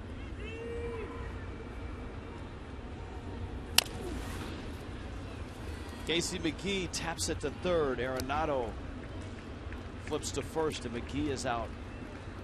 And all of a sudden, Franklin Morales is settling in. He's given Walt Weiss 4 2/3. He needs an out to get to 5 innings. He's got a 5-2 lead. Well, the area of struggle for the Marlins today has been with runners on base. They've stranded 6 runners, and they've gone 1 for 9 today with runners in scoring position.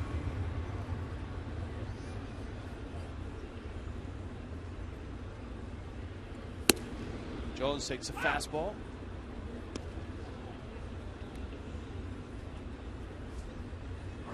You have Morales at 78 pitches right now.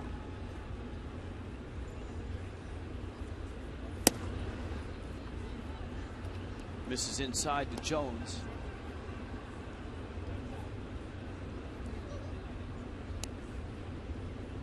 Or did he? And not so much. That may be one that after the game Morales will check the video.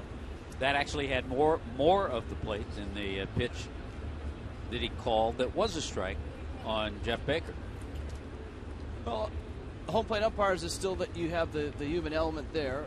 Oh yeah, that's fine. But electronically, umpires have been aided with the Fox Track technology. 1-2 pitch. Rolled up the middle. Culberson makes the play, and Morales goes 1-2-3. His first 1-2-3 inning of the ball game.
Fireworks Friday, the first one of the season.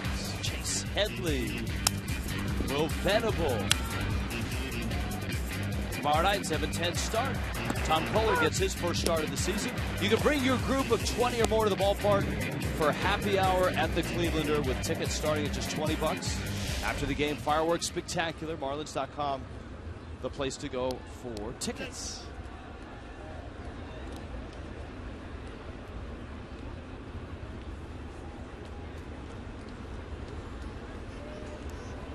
Jacob Turner still in there, and he bends one into Charlie Culberson.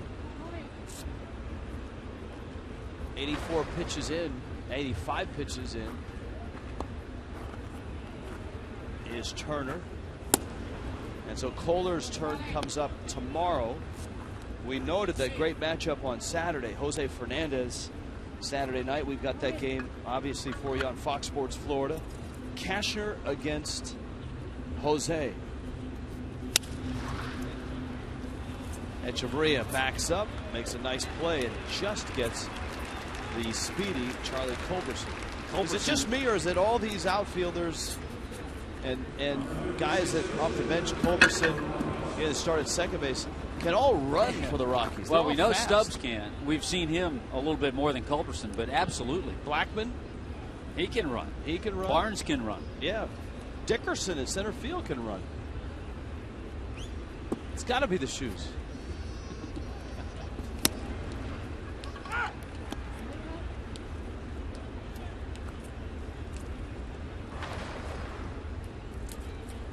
So Morales gets another AB.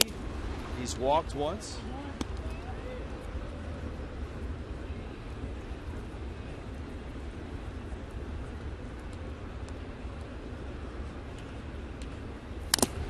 That one fouled at the plate. I'll bet you the umpires that are in the command center, the two crews, I'll bet you they've got a list of takeout places in New York.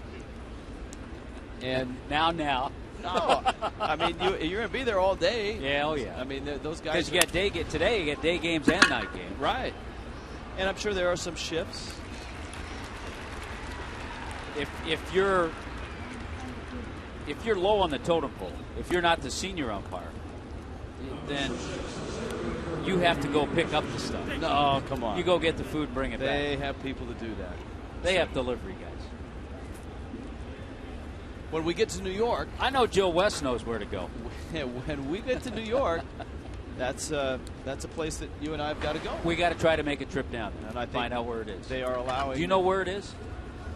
I don't know the exact address, but I know people that they can get us there. I don't think if you plug it into your GPS on your iPhone, it's going to pop up and say Umpire Command Center. And if you missed the pregame on Marlins Live, stick around for the postgame. We have footage of the command center. Counts 1-1, 2 outs. Corey Dickerson, the aforementioned fleet-footed center fielders up. And I'm sure cab drivers aren't going to know where to take you because there are cab drivers that you'll get in a cab. They don't know how to take you to Citi Field. They're at Yankee Stadium.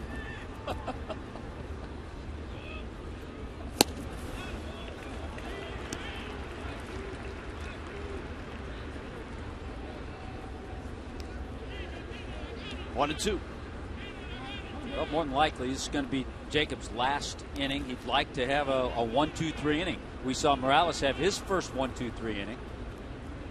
Turner with the chance to have his first.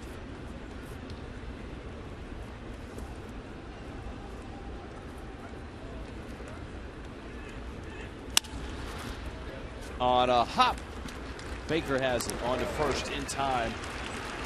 And the inning is over. Bottom of the sixth coming up. It's Rockies today right now, 5-2.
Center.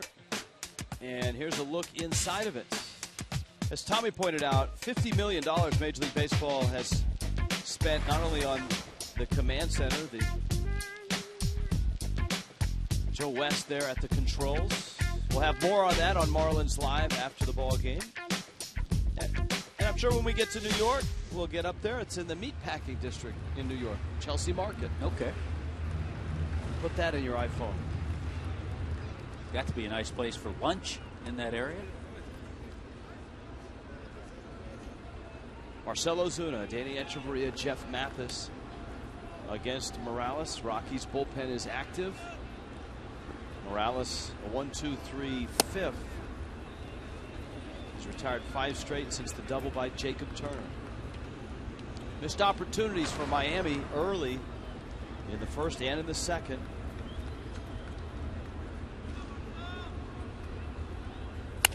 Breaking ball, Ozuna was on it, and he punches it into left field by the diving Tulowitzki.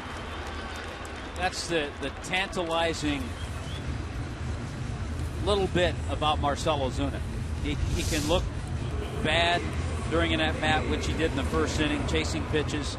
Then his speed helped him get an RBI base hit in the third inning.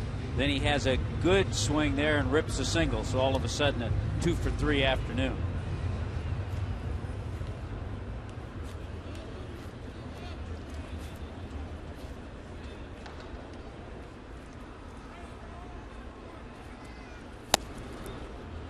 Strike. Echeverria running up to bunt. He is singled and bounced into a fielder's choice. And he's made some nice plays at short today.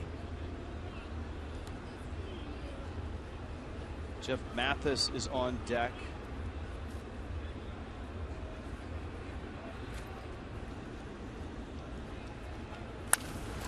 That's a fair ball. Not sure how he kept it fair, but he did. Into the corner it goes. Ozuna, he'll be sent, and he will score. And it gets by the catcher. Echeverria on his way to third. Willeen Rosario was not out in front of the plate, and maybe that had something to do with the new rules, and it may have cost him there. Absolutely. First of all, super hitting by Echeverria. Got started with Ozuna's rip into left field. You're right. How did he keep this ball fair? You bring your hands in. That's how you do. You don't swing over it and roll over and pull it. Now, as the relay comes, watch where Rosario positions himself. He's behind. So the runner comes in, totally blocks him out. I think under normal circumstances, look where he is. He's in a different spot to get that throw, and the ball doesn't get by him. But because that new rule in effect, I think it cost them, and it allowed Echeverria to go over to third from second base. It was a heck of a heave by Gonzalez deep in the corner to get all the way to the plate on a hop. Jim Wright, the pitching coach for the Rockies, out to talk to his lefty. The Rockies bullpen is ready if needed. Now you've got Mathis up there. Mathis has singled and has struck out. It's going to be an RBI double, and Gonzalez is going to get charged with an error on what was actually a pretty good throw. And they've changed it. Yeah, they've changed it to E2, but I don't see how you can give the error to the catcher. As tough of an error it is to Gonzalez. Here's a look.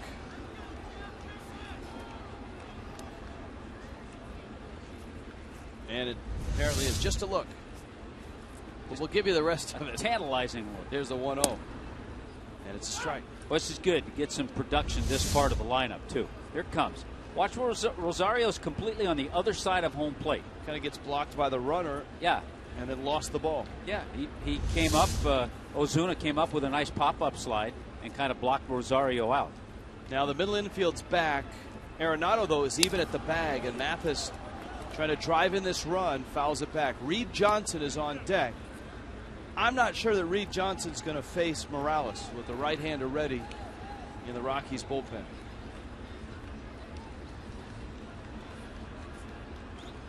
But this is an opportunity in a situation where the Marlins have struggled today and last night. Situational hitting. Mathis just looking for contact.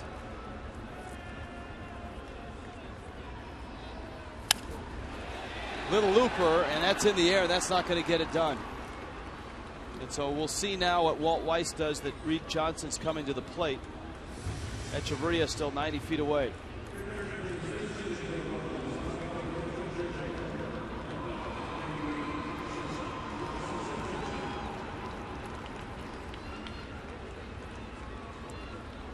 Reed Johnson started his Marlins career with a pinch hit double.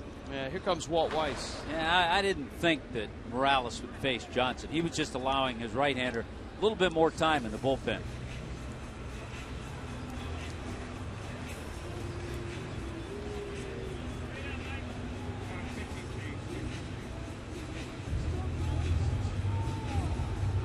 And so Morales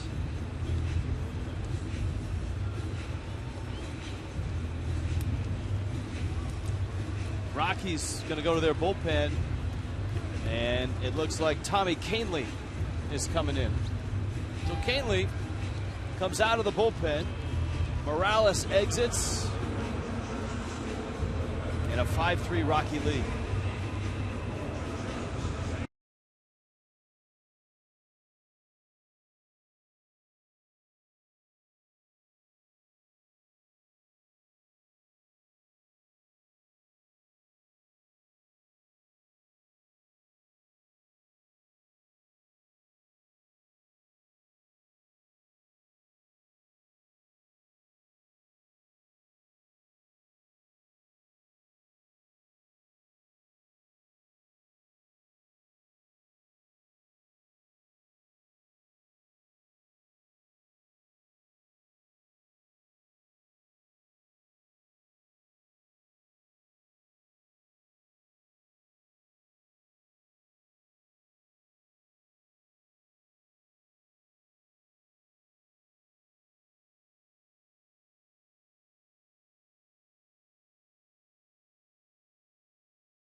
Counters with Tommy Kahnle,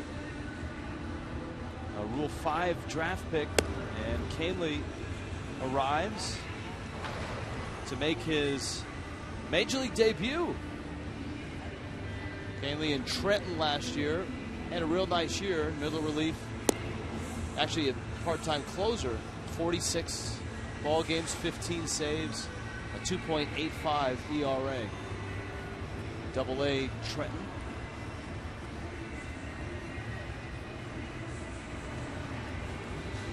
Mostly fastball slider, has had some control issues, so if you're Reed Johnson, you're certainly aware of that.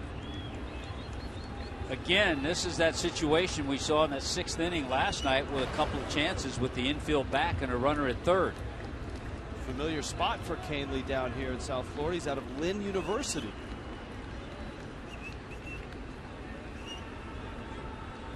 Middle infield's back. Johnson at the plate. And that one nearly gets by the catcher, Willian Rosario.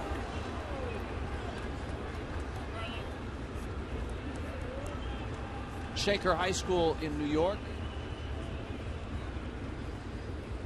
Lynn University won the Division II National Championship in 2009 when Kahnle was on that team.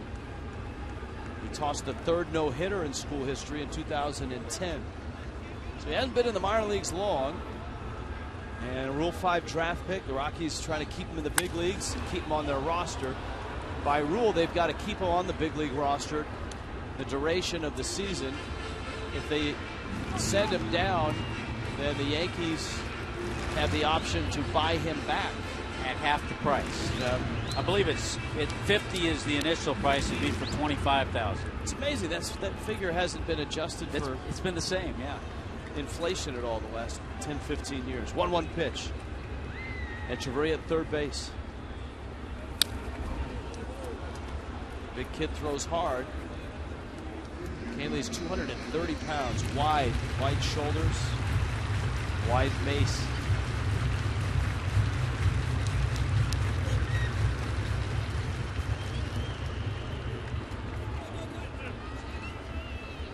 Fifth-round draft pick. Reed Johnson with a 1-2 coming.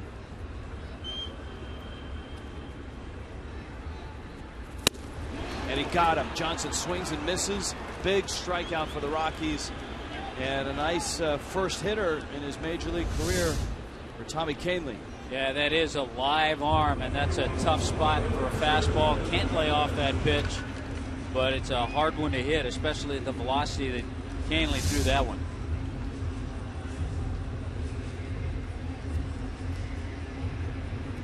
And unless the Marlins get this run home, it continues a bit of a bothersome trend that started last night of leaving runners out there.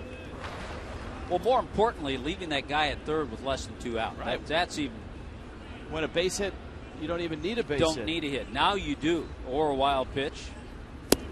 Remember, the Marlins were able to get one last night in a wild pitch. 1 for 11 today with runners in scoring position. 2 for 12 last night. As you pointed out, a lot of those at bats, just a fly ball or a ground ball would suffice.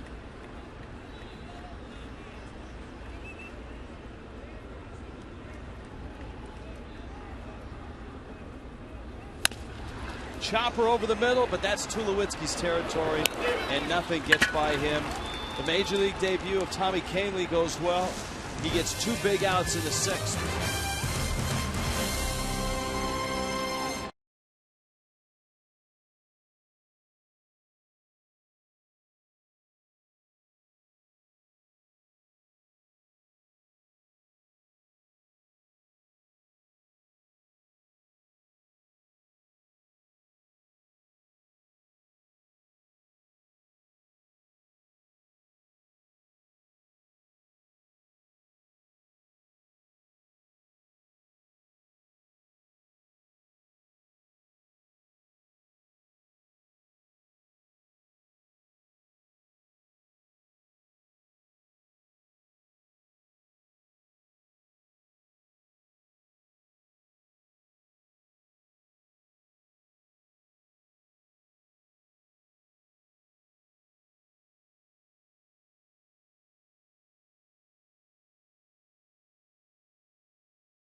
Craig Minervini.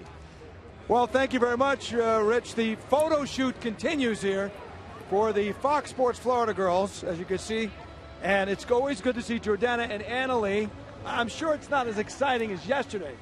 Well, we were with you yesterday, but now you just got here, so it's even better. And Rich and Tommy and Niner and Exactly. Preston. It was all a great time, and today we're here with some fans taking pictures with them, too. What are you guys doing? You're promoting the upcoming season? Exactly. So it'll be on Facebook, Twitter, just so we can, stay in touch with our fans with our pictures. It's a new season. What do you have planned for you guys? I know you guys are traveling all over the place, right?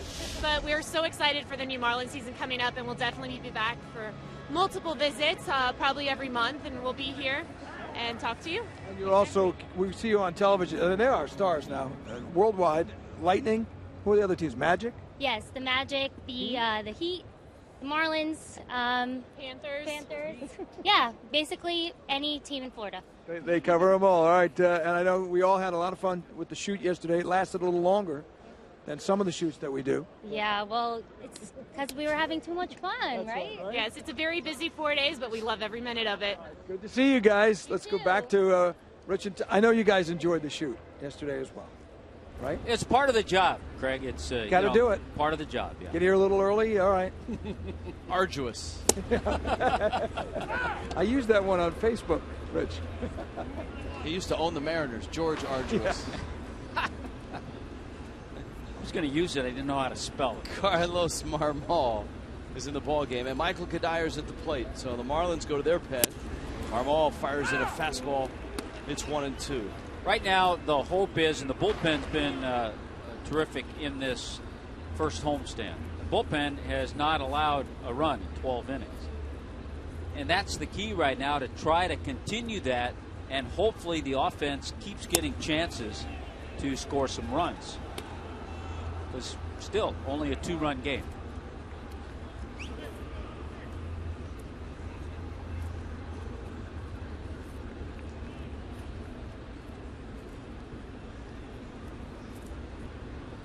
Kadir, 2-run homer, a big blow in the third, drove in a run in the first.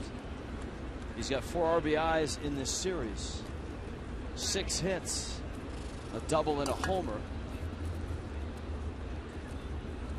So Jacob Turner's day is done. 6 innings, 8 hits, 5 runs, all earned, 3 walks, and just 1 strikeout.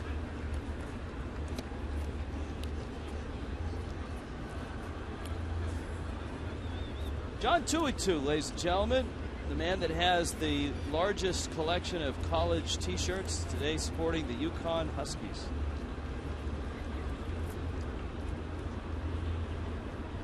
I believe he's a Nebraska Cornhusker. Echeverria backhands and makes a play. John Tuitu showed me something last year when he showed up with a UC Davis T-shirt. That's what I'm talking about right there. That was probably in honor of Daniel Descalso, actually. And by the way, that's what I'm talking about with Echeverria making nice plays. And again, he makes them look so easy. That backhand play, he had a little time. He knew that the runner was Kadir.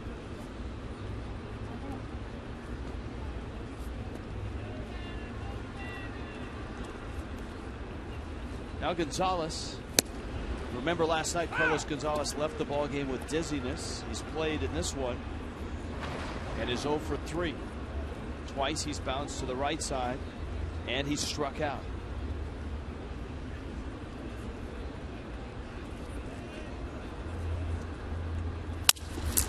Up the middle and by Echeverria. In fact, deflected by Echeverria. Don't think he's going to get Gonzalez anyways. So base hit for Gonzalez, his 6th of the series. Yeah, this is a ball, even if Echeverria catches it cleanly with that little diving slide, Gonzalez with his speed going to beat it out. Ryan Zimmerman has homered. Jordan Zimmerman has become ill and was scratched from his start. But the Nationals have a 3-2 lead now with just 2 runs in the top of the 5th in New York.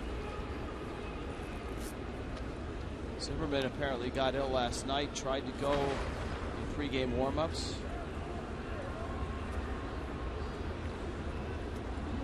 And Tanner Rourke had to come in and take the start.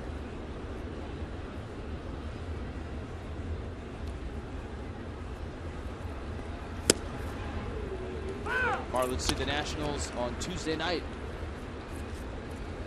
I haven't even checked on the weather yet. It's so busy here with opening week. Yeah, when the weather's so nice as it's been here, you have a tendency not to look around. I think, I have to admit, I looked quickly. I would say mid to upper 50s, 40s at night. And then our booth will be about 37, 38 at night. At altitude. But we will have email Twitter Tuesday from Nationals Park. We'll be taking bets on the president's race. Runner goes, good jump, Mathis throw, and safe. Just got the hand under the tag. Carlos Gonzalez with a stolen base.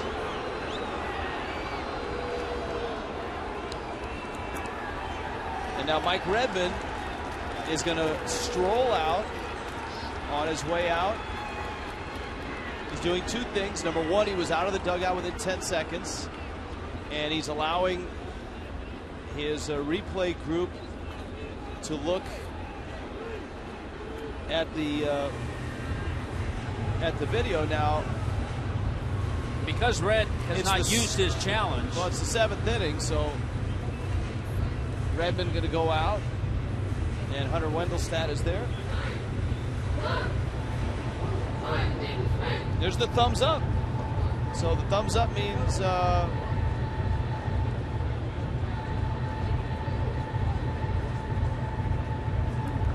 they got it right. I guess so. I don't know the. Might have been out. Might have been out call. Thumbs up might have been just saying, hey, he's out. But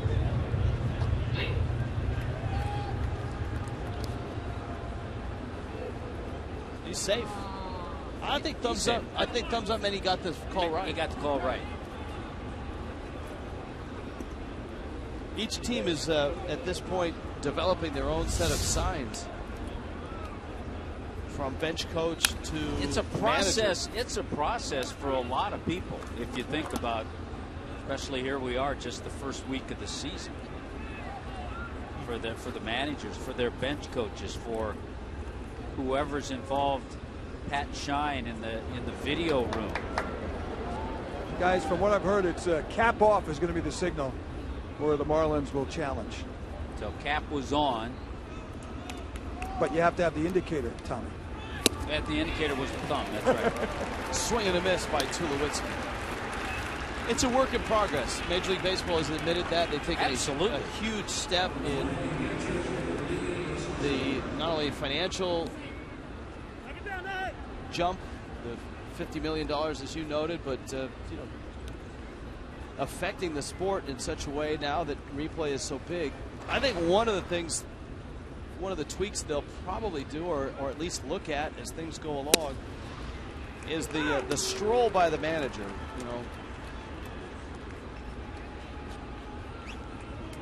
I mean, going out there leisurely, getting to the umpire, then turning to look at the dugout like, okay. Well, it's something we're just not used to seeing. And only when he goes out to remove a pitcher are we used to seeing a manager stroll out there, not to talk with an umpire.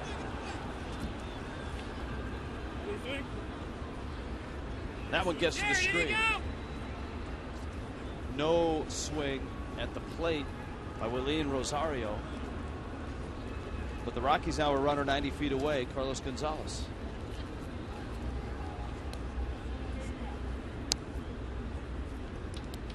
Now, a manager going out there, it serves two purposes.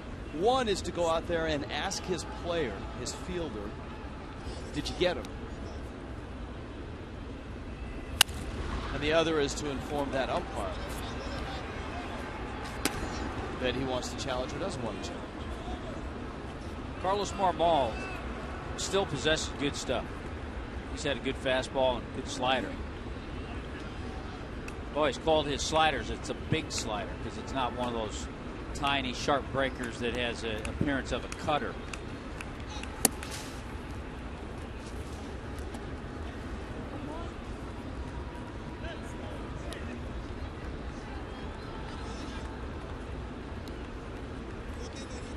Two and two.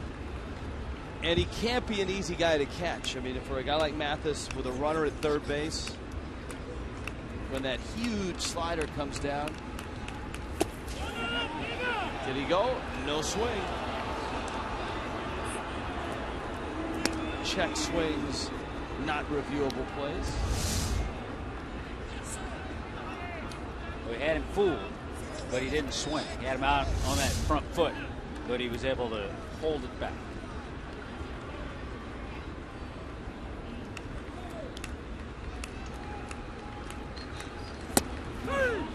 Struck him out.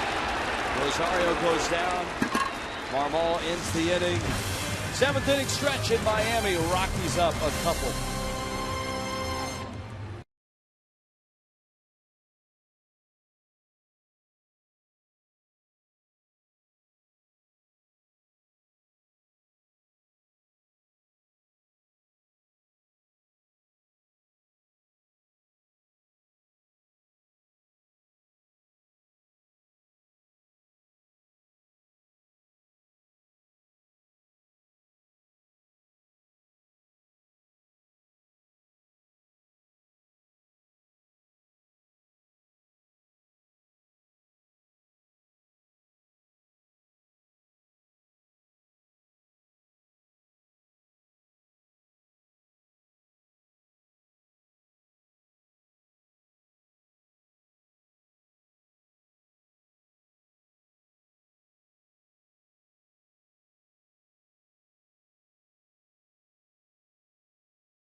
Headed to the weekend, the Padres are here. And on Sunday, the homestand closes, and you've got Puerto Rican Heritage Day, and the first 15,000 fans get a 2014 Marlins calendar. And it's a family Sunday, courtesy of Net 10 Wireless. After the game, kids can run the bases in the Diamond Dash. And the Energy team, Tommy. Now, am I correct in what I heard, that the Energy team actually performed for you at your 50th anniversary in baseball, the celebration up in, or did they not make it? They couldn't make it. They didn't have enough energy. My partner Tommy Hutton celebrating 50 years of professional baseball, and unfortunately the Energy team unable to make it. Lynn University's Tommy Kahnle making his major league debut, and he came in and got 2 big outs in the 6th inning with Adeiny Echeverria at third base, and 1 out. He struck out Reed Johnson, then retired Christian Yelich. Now there's the exchange that we thought was coming. Jeff Baker smiling, chatting with the home plate umpire. Remember when Baker was rung up on strikes, he screamed that was not a strike. He did it 3 times. And Mike Estabrook said it was. And finally Estabrook said, go look at it. And it sounds like, and it looks like Baker did. And as we expected, a veteran such as a Jeff Baker would do that and then have that exchange with the home plate umpire. Good stuff. Fastball in on his hands. Baker pops it up. Kadire calling for it, makes the catch. Kadire getting the start at first base. Justin Morneau getting the day off. Giancarlo Stanton coming up, and our Toyota trend of the day. At Marlins Park, 128 games, 32 homers. The rest of the active Marlins in this ballpark in 791 games, 14 home runs. And remember, Stanton better at home last year than on the road. Well, the Marlins as a team last year hit 95 home runs. 36 of those 95 here at Marlins Park, and Stanton hit 15. up those 36. Yeah, and his ratio 15 of 24. So hitting in this park was certainly not a problem for Giancarlo.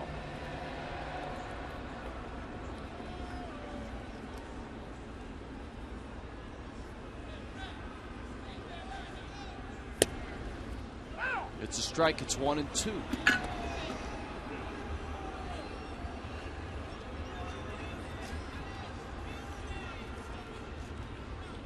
Well, Canley looks composed.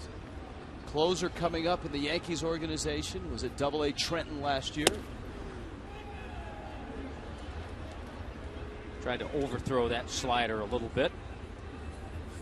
That's a position the Yankees really haven't had to develop in the last 20 years. They drafted a closer in the last 15 years or so. They need him now.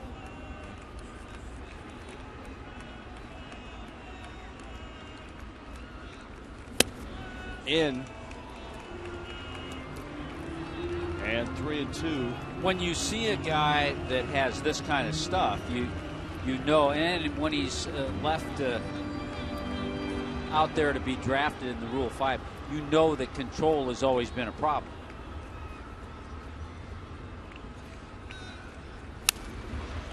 Breaking ball, Stanton gets under it, lifts it foul, and into the seats.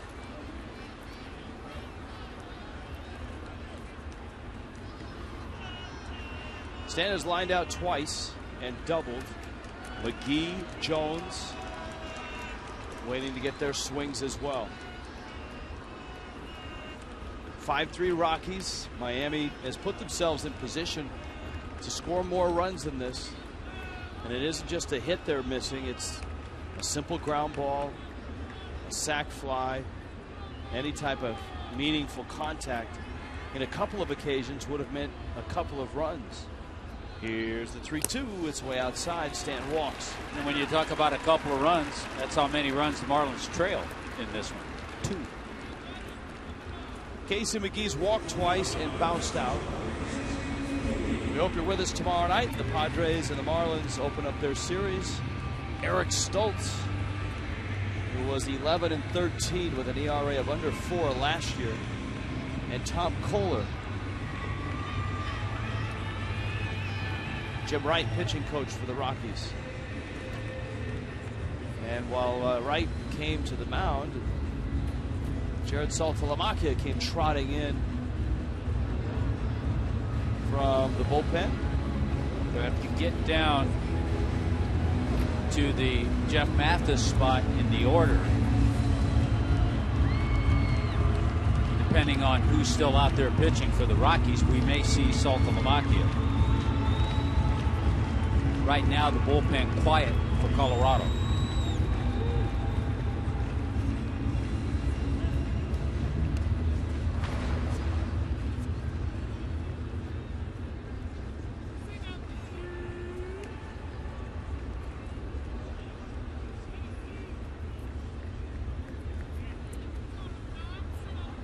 So once again, Miami's got a runner aboard. Stands at first. Canley. Nobody throwing in the Rockies bullpen. Breaking ball misses in.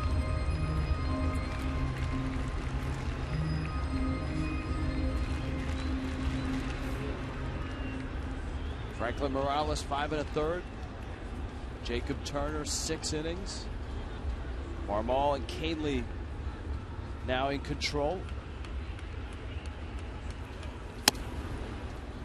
Just out. Just those 2 takes are a good example of what Casey McGee learned and worked on in Japan. If you go back to 2012 when he spent time with Pittsburgh and with the Yankees, he did not have a lot of success. And I guarantee he may have swung at one of those pitches.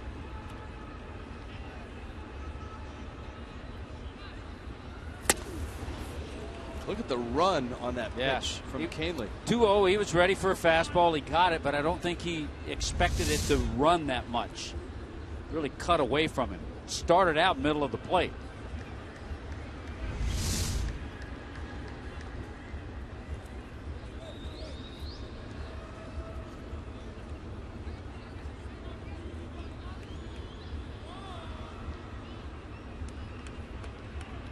2-1 pitch.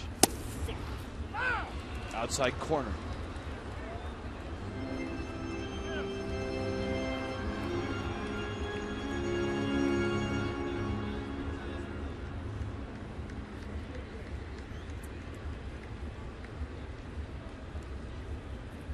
Canley's come back to get a couple strikes, 2-2.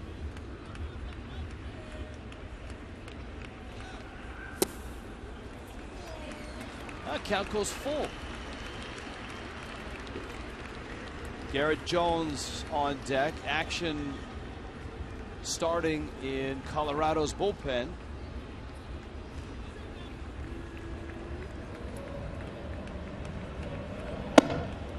Wilt Lopez starting to get loose. Tommy Kahnle. Stanton's running on a 3-2 pitch, and McGee lofts it down the right field line towards the corner, lands fair and into the corner, and Stanton races around third. He will score. McGee into third with a triple. It's a one-run game. How about the start of the season for Casey McGee?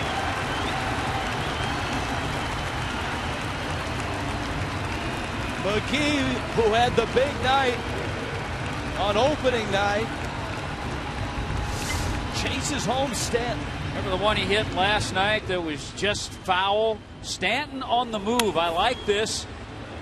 And with McGee swinging, he's got a good view of this ball out of the reach of Barnes. You can't get to it. It rattles around in the corner. And McGee ends up at third base. Oh, that was nice. Good swinging, good base running. And once again, the Marlins are in the same spot they've been in throughout the day and last night. And it doesn't take a base hit to score this run. There's one out, the infield's in. Garrett Jones is up, and Jones takes a strike.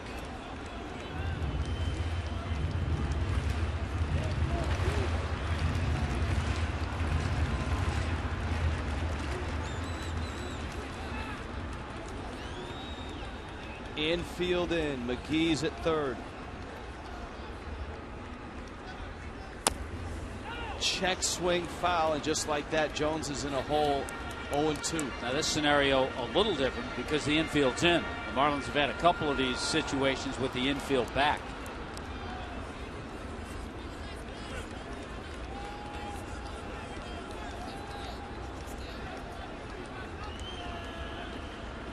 Casey McGee's hit in all 4 games so far this year.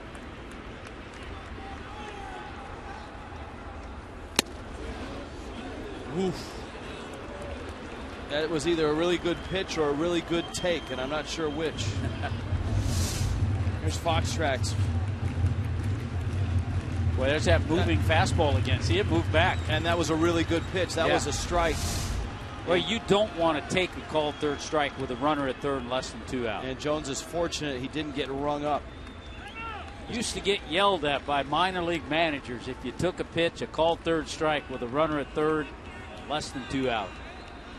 I'm sure you get yelled at by major league managers too. Now Kahnle, 1-2 pitch. Jones pops it up, back behind second. Tulowitzki goes back and makes the catch. And once again, Miami unable to, without needing a hit, unable to score a runner from third base. Well, the Marlins, if you think about it, could have a 2 or 3 run lead without the benefit of a base hit in some of the situations they've been. And I'm sure Mike Redmond is just as frustrated as anybody. It's a 1-run game, a run across bottom 7.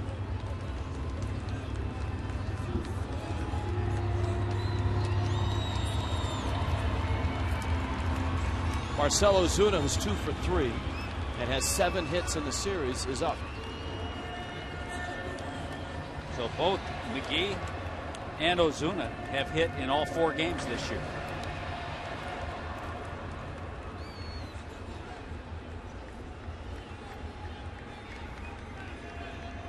Ozuna had that infield hit on the play at first base in which Kadire came off the bag.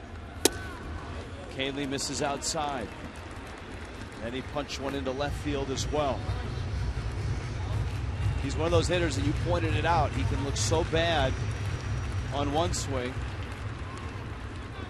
and then so good on another. There have been a lot of hitters that have had long careers doing that.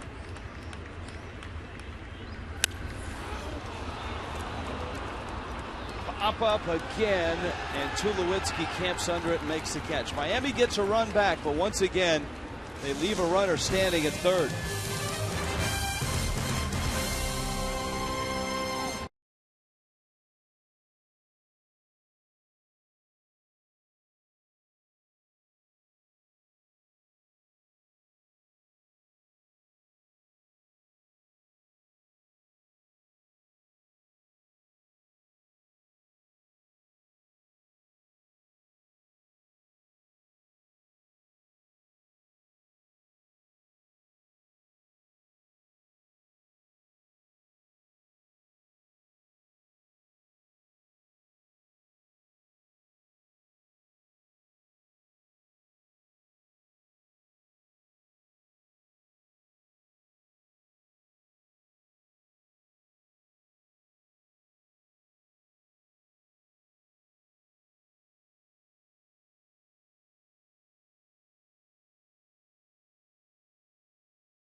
Game, Rockies up 5-4. Yeah, it's been interesting scoring. The Rockies get on the board first on that ground ball out. The Marlins were able to do the same. Aaron Jones with an RBI in the third inning, a blast. How about Michael Kadire with a shot, his first home run of the year. He's had a big series. Arenado with some good hitting on a pretty good pitch by Jacob Turner in the fourth inning. Marcell Ozuna, good base running, gets up that line and just coming off the bag on a play that was reviewed, but the call stood. Run came in to score, so Ozuna with the infield base hit also had an RBI. There's the sign by Jerry Lane. Marlins have had a lot more opportunities. First two games of this series, the Marlins were 10 for 19 with runners in scoring position. Games 3 and 4. 3 for 26. Carlos Marmol will try to keep the Rockies down. That's not an easy thing to do. Nolan Arenado, excuse me, AJ Ramos on the mound. Nolan Arenado with a healthy swing. Arenado 2 for 3, both RBI singles, a third and a fifth inning hit for the young third baseman from Colorado. And everybody lost everything there. Arenado lost his helmet. Mathis lost his mask. Watch out. Arenado tries to grab his helmet. Played with a third baseman. Really solid player for the Expos for a number of years. Larry Parrish. Of course, back then you didn't have to have the ear flap. You had the helmet without the ear flaps. He used to do that all the time and catch the helmet. He'd swing and miss. Helmet would come off and he'd catch it. AJ Ramos didn't take long to take care of Arenado. 3 pitches.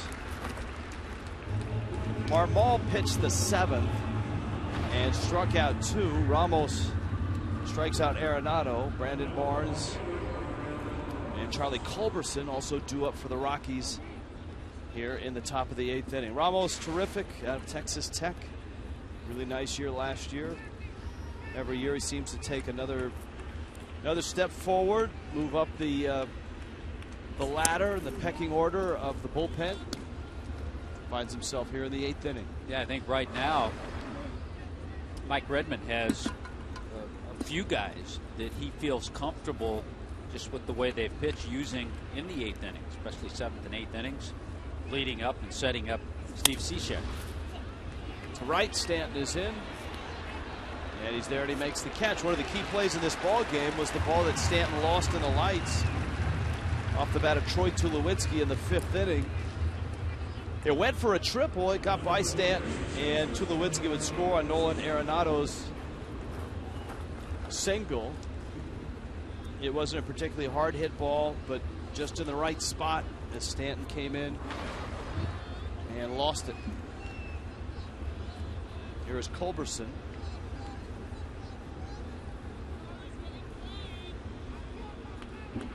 You were talking about Ramos the other night. Down the road, his ability to be a closer. That's what he was in the minor leagues. 98 career saves coming up in the Marlins organization in the minor leagues.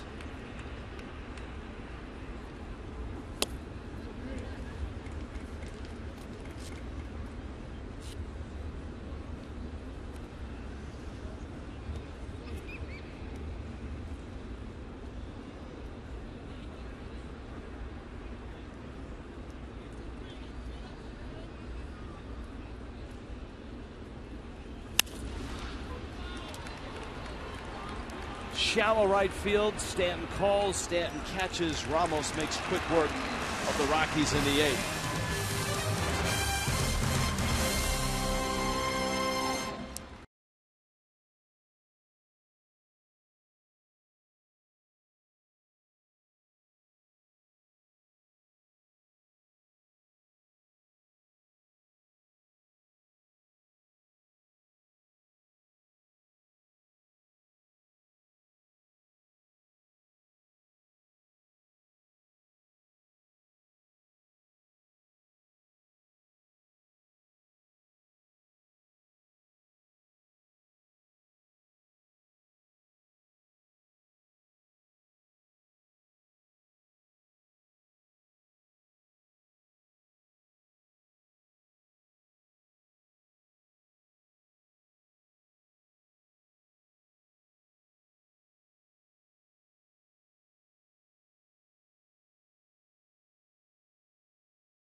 Unmistakable road trip theme.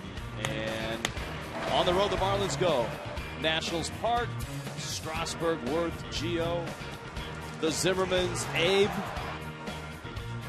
And that's Tuesday through Thursday. Now Thursday's game is not on television. Then it's on to Philly for cheesesteaks.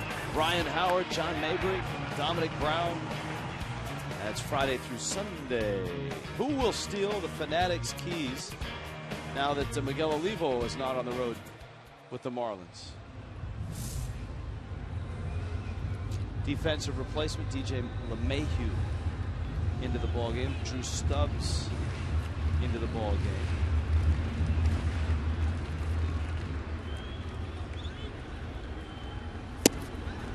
And Matt Belisle is into the ballgame.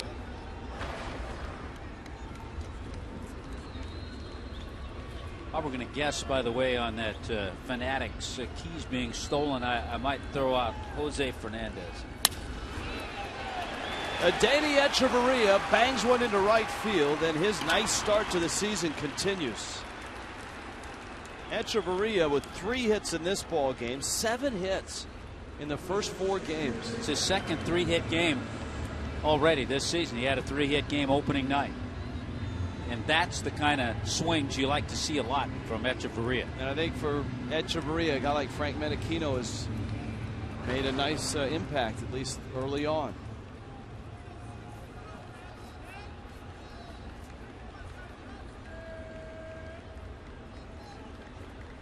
Jeff Mathis now. Saltalamacchia is on deck. Belisle holds it. We've talked about Echeverria's got good speed, not a polished base stealer. Saltalamacchia. He did have a bit of a tight groin coming out of spring training.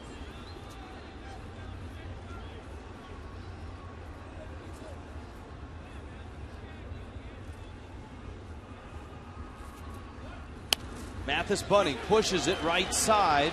Kadire in time to get the out at first base with LeMahieu covering. And LeMahieu had a little trouble trying to find the base with his foot. Nice execution by Jeff Mathis, getting it out in that area. The only play at first. Job well done. Now the key is to try to get that run in from second.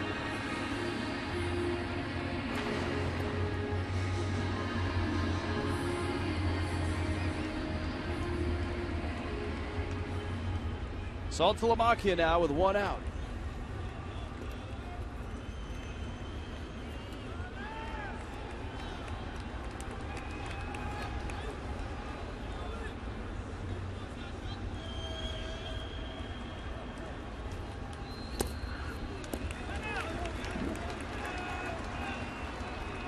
One and oh. Talking to Salty the other day about his experience as a world champion with the Red Sox, and certainly enjoyed being teammates with guys like Johnny Gomes and Dustin Pedroia.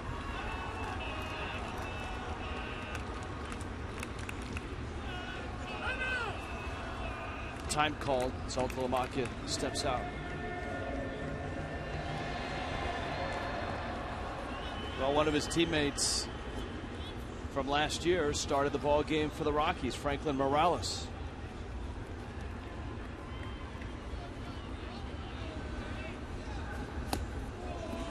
Belisle misses down low with a breaking ball. It's 2-0. We got another left-handed bat and Christian Yelich on deck.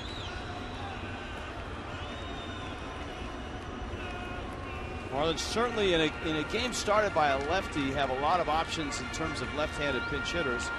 You start with Greg Dobbs, who's the active leader in the major leagues with that. But if Saltalamacchia doesn't start, he's a guy. Derek Dietrich doesn't start, he's another left-handed bat.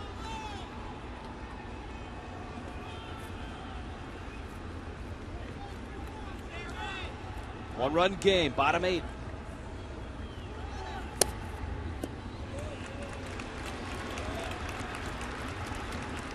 Three and 0.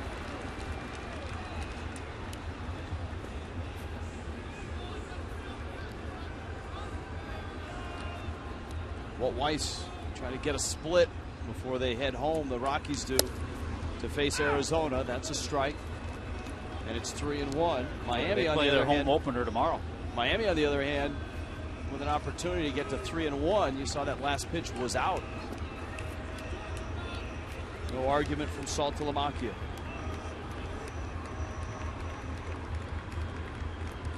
Infield really playing Saltalamacchia to pull. Fouls that fastball off. 3-2. Well, you saw that game face on Greg Dobbs in the dugout. It's his time, this part of the game.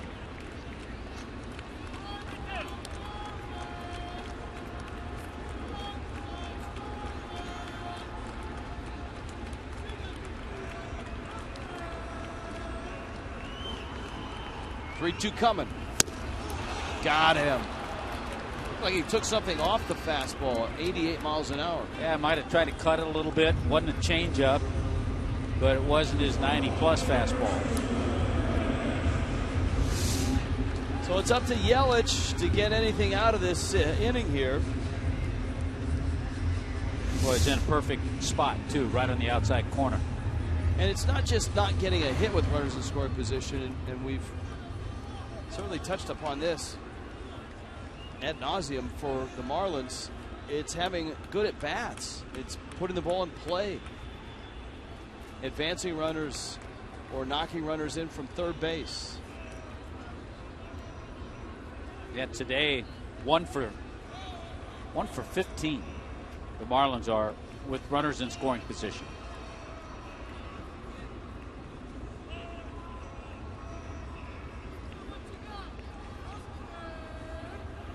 You talked about young hitters getting off and maybe an early 0 for. Christian Yelich had a couple of hits opening night, but right now working on an 0 for 13, even though quite a number of those at bats, he's had good ABs.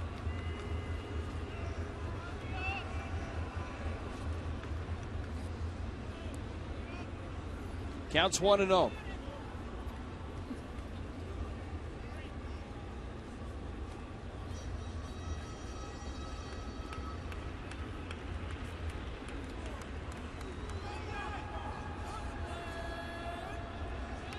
Baker is on deck.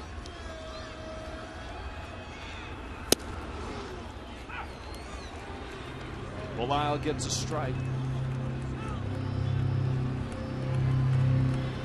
Matt Belisle, a long career which started in the minor leagues in 1999. Got to the big leagues with the Reds first, was with the Reds all the way through 2008 and has been a Rocky since.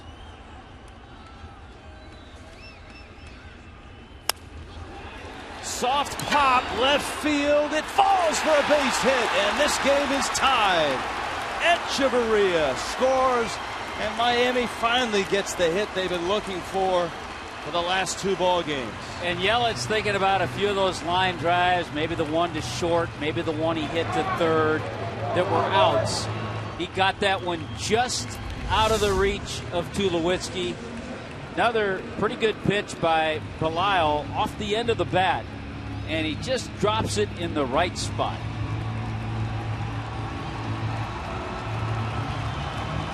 Well, you're right about that. It was not a thing of beauty.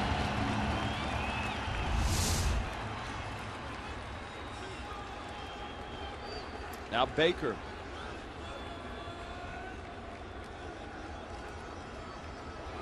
Yelich runs, and he is safe. He got the hand in there.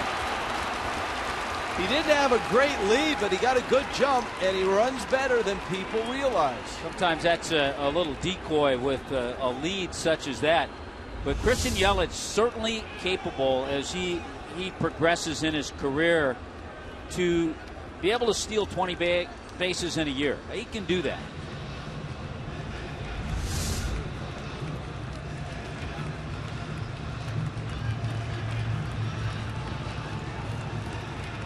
Steve Cishek in the bullpen. Now Walt Weiss is coming out. The Rockies lost their challenge, but this is past the 7th inning, so the umpires at their discretion can look at it. Hunter Wendelstedt is the umpire. Weiss can argue and lobby. This is where you have to be a diplomat, I guess. And that was pretty easy. I mean, if he convinced him to go look at the replay, Wendelstedt and Jerry Lane will look. There's the hand.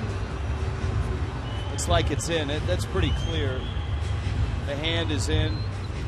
Yeah, and I think this is going to hold up. It's going to stand. And if, in fact, it does, Yelich will, in his career, be 11 for 11 in stolen bases.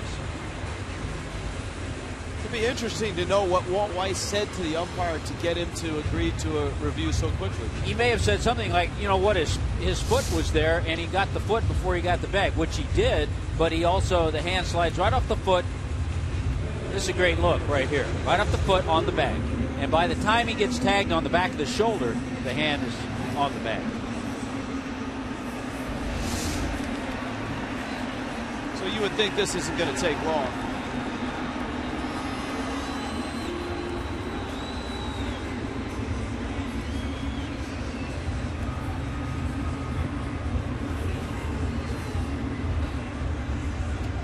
Ruling is confirmed. That's the first confirmed we've had. That means evidence supports the call that was made. Rich, we could have told you that. And we're not even at the meatpacking district in the command center.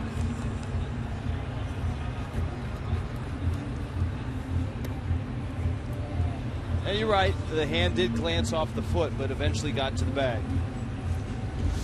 Yeah, that's the first of the rulings we've had in the replay that has been confirmed.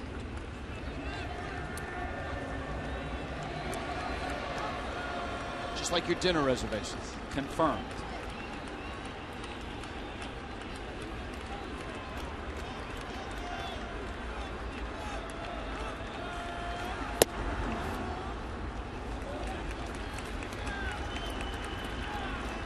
And we're told, and this is a concern of fans, a lot of people, from the time Walt Weiss went out and the play was finally confirmed, was about a minute and 25 seconds.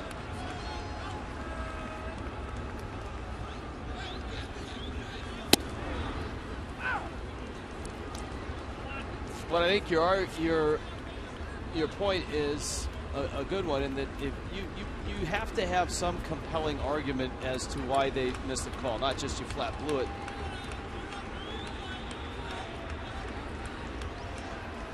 But bringing up maybe, hey, I think his foot blocked the play. Are you sure his hand got to the bag? And a minute and 25 seconds is a short argument for Earl Weaver, Billy Martin, Tommy Lasorda, Lou Piniella. That's just a chat. That's just a chat out there. Bobby Cox would go out there. 3-1 pitch. And it's out. And that's a big walk because it brings Stanton to the plate. Miami has tied the ball game. Matt Belisle, who was so sharp when the Marlins saw him last night, doesn't seem to be as crisp today. Marlins have a couple of hits, and now a walk to Baker in front of Stanton. And although Stanton is just 1 for 3, he's lined out twice, walked and scored, doubled. So he still looks locked in, just like he did from day one in spring training. Outfield very deep.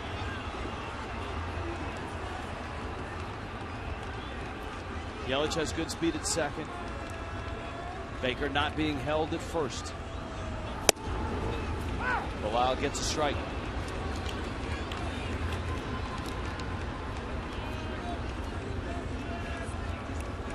When you're a runner at first base and Baker's doing just that, and you have the first baseman playing back and off the bag so far, you try to stretch that lead off as much as you can, because you never know, there could be a play at second base and you might be able to beat it and keep the inning alive. Well, that was important for a run early in the ball game when Casey McGee was in that spot, and he got a piece of Troy Tulowitzki. So you trying can to kind of turn a look double right play. there, see how far that first baseman is from you, and you can take about that much of a lead.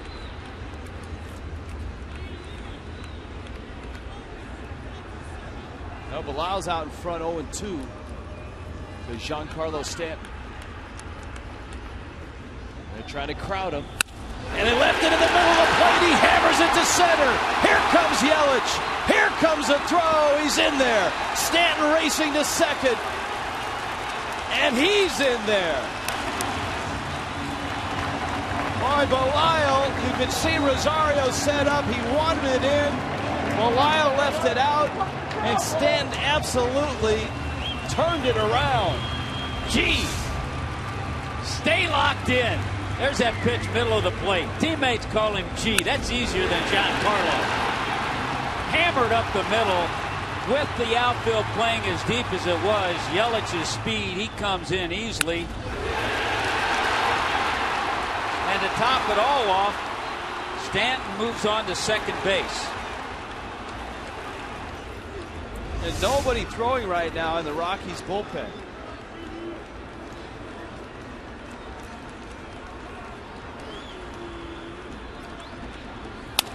McGee to center field. That's a base hit. Baker scores. Stanton scores. 3 big hits. Yelich, Stanton, McGee. 8-5. All I can say is you got to like what you've seen so far in the first 4 games. They're grinders. They're not giving up. They had a chance to. They were horrible with runners in scoring position coming into this inning. All of a sudden, some huge base hits, and just like that, the Marlins have a 3-run lead. Casey McGee with 8 runs driven in this series.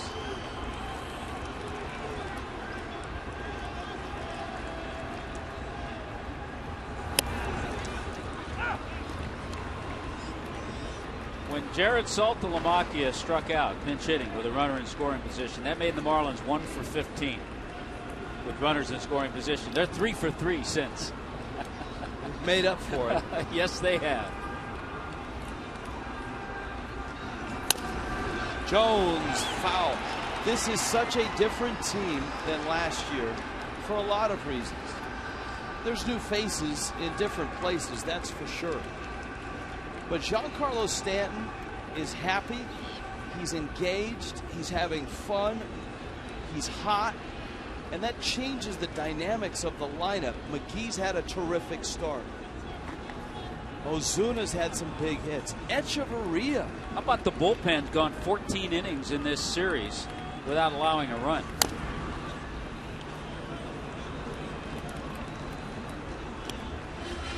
Steve Cishek in the bullpen. Miami has come roaring back. 4 runs in the inning and an 8-5 lead over the Rockies. And Belial is still out there. There's nobody in the Rockies' pen.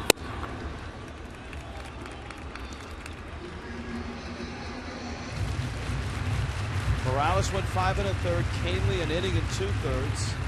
And Belial's given up 4 runs. Now they've used Adam Ottavino a couple times in the series. Rex Brothers a couple times in a row. A swing and a miss. And the inning is over. But what an inning for Miami. Clutch hitting, 4 runs, a 3-run lead.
The 9th inning, Giancarlo Stanton delivering a big hit. Casey McGee following with a 2-run single. And the Marlins searching for that big hit. Finally find 3 of them. Christian Yelich the first. Jared Saltalamacchia behind the plate. And Steve Cishek out of the bullpen. Cishek, who got the save the other night, continuing that great run he had to finish 2013. 30 consecutive saves. It's a club record. It started June 8th, 2013. Todd Jones had the old record of 27 back in 2005.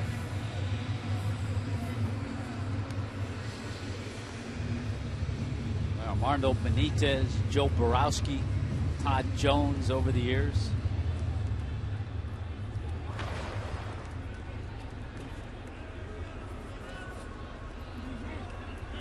DJ LeMahieu.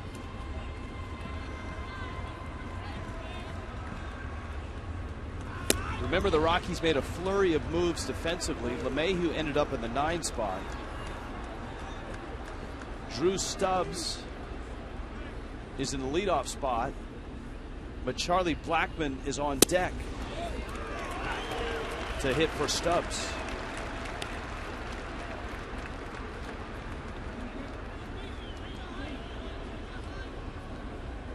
And Cishek, the Massachusetts native, a ground ball, Baker to his left, 1 out. Just like we do in the booth during the ball game, and even when we're not calling a game, make sure you're following Marlins baseball or any major league team. MLB.com at bat, iPhone, iPad, Android, BlackBerry 10, Windows Phone 8. Get scores, stats, highlights, live audio, and more. Text at bat to 31826 or visit Marlins.com for details. We had a drop in the other night that had an app or a program for, what did it say, like 400 different devices?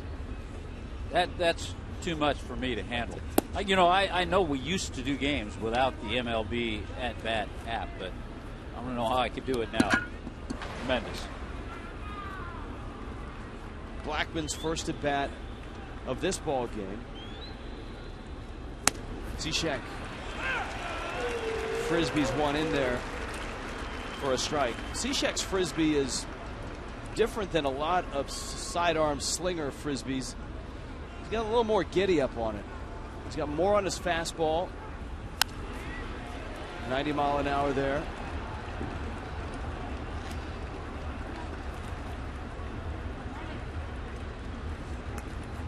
Where did we see Peter Moylan this spring? Right toward the end of spring training. Who was it with? We did. We saw him up in Jupiter.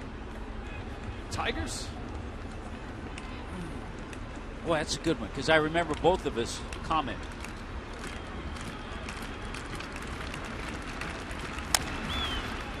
Soft ground ball. McGee cuts it off. There's the first in time.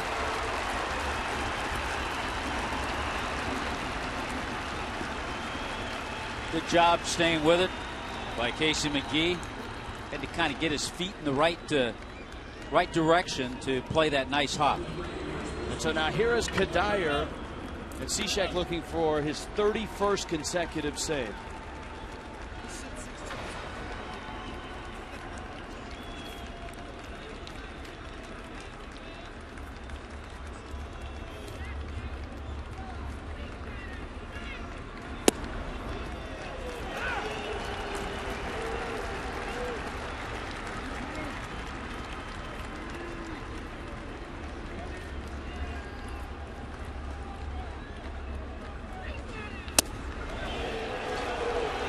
Cishek with the count 1-1.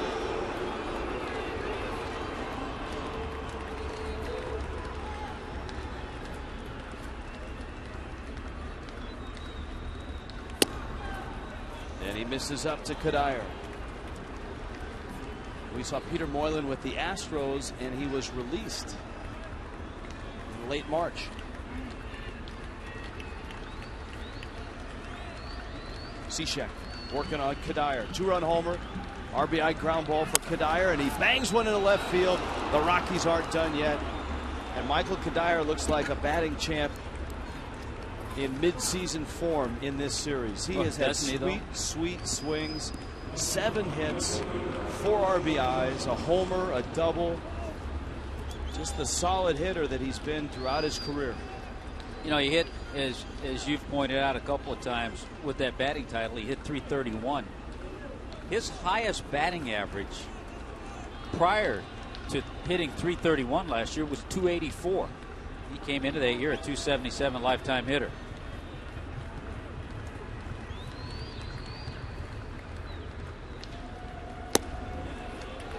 Breaking ball, a strike to Carlos Gonzalez. 1 for 4 is Gonzalez, a single and a stolen base. And you can see, as usual, he's off to a great start. He's always a good guy right out of the chute. Runner goes, ground ball foul. Marlins not paying attention to Kadire. And it's 0-2 with 2 outs in the 9th inning. Miami a strike away from opening the season at 3-1. With the Padres coming in here tomorrow night for a 3-game series. And having scored 27 runs in their first 4 games. 0-2. It's out. And as you touched upon, one of the hidden heroes here in this 3-1 start. Yeah, the rotation great the first 2 nights, but the bullpen has been super.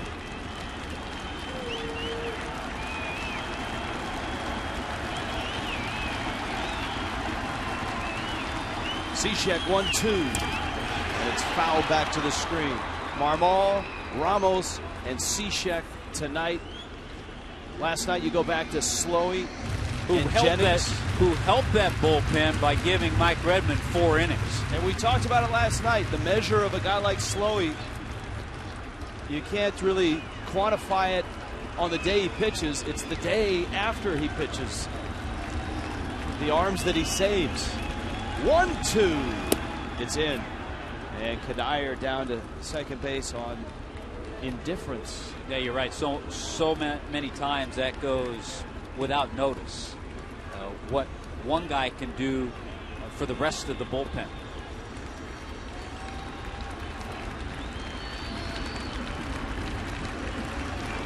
Here's the 2-2.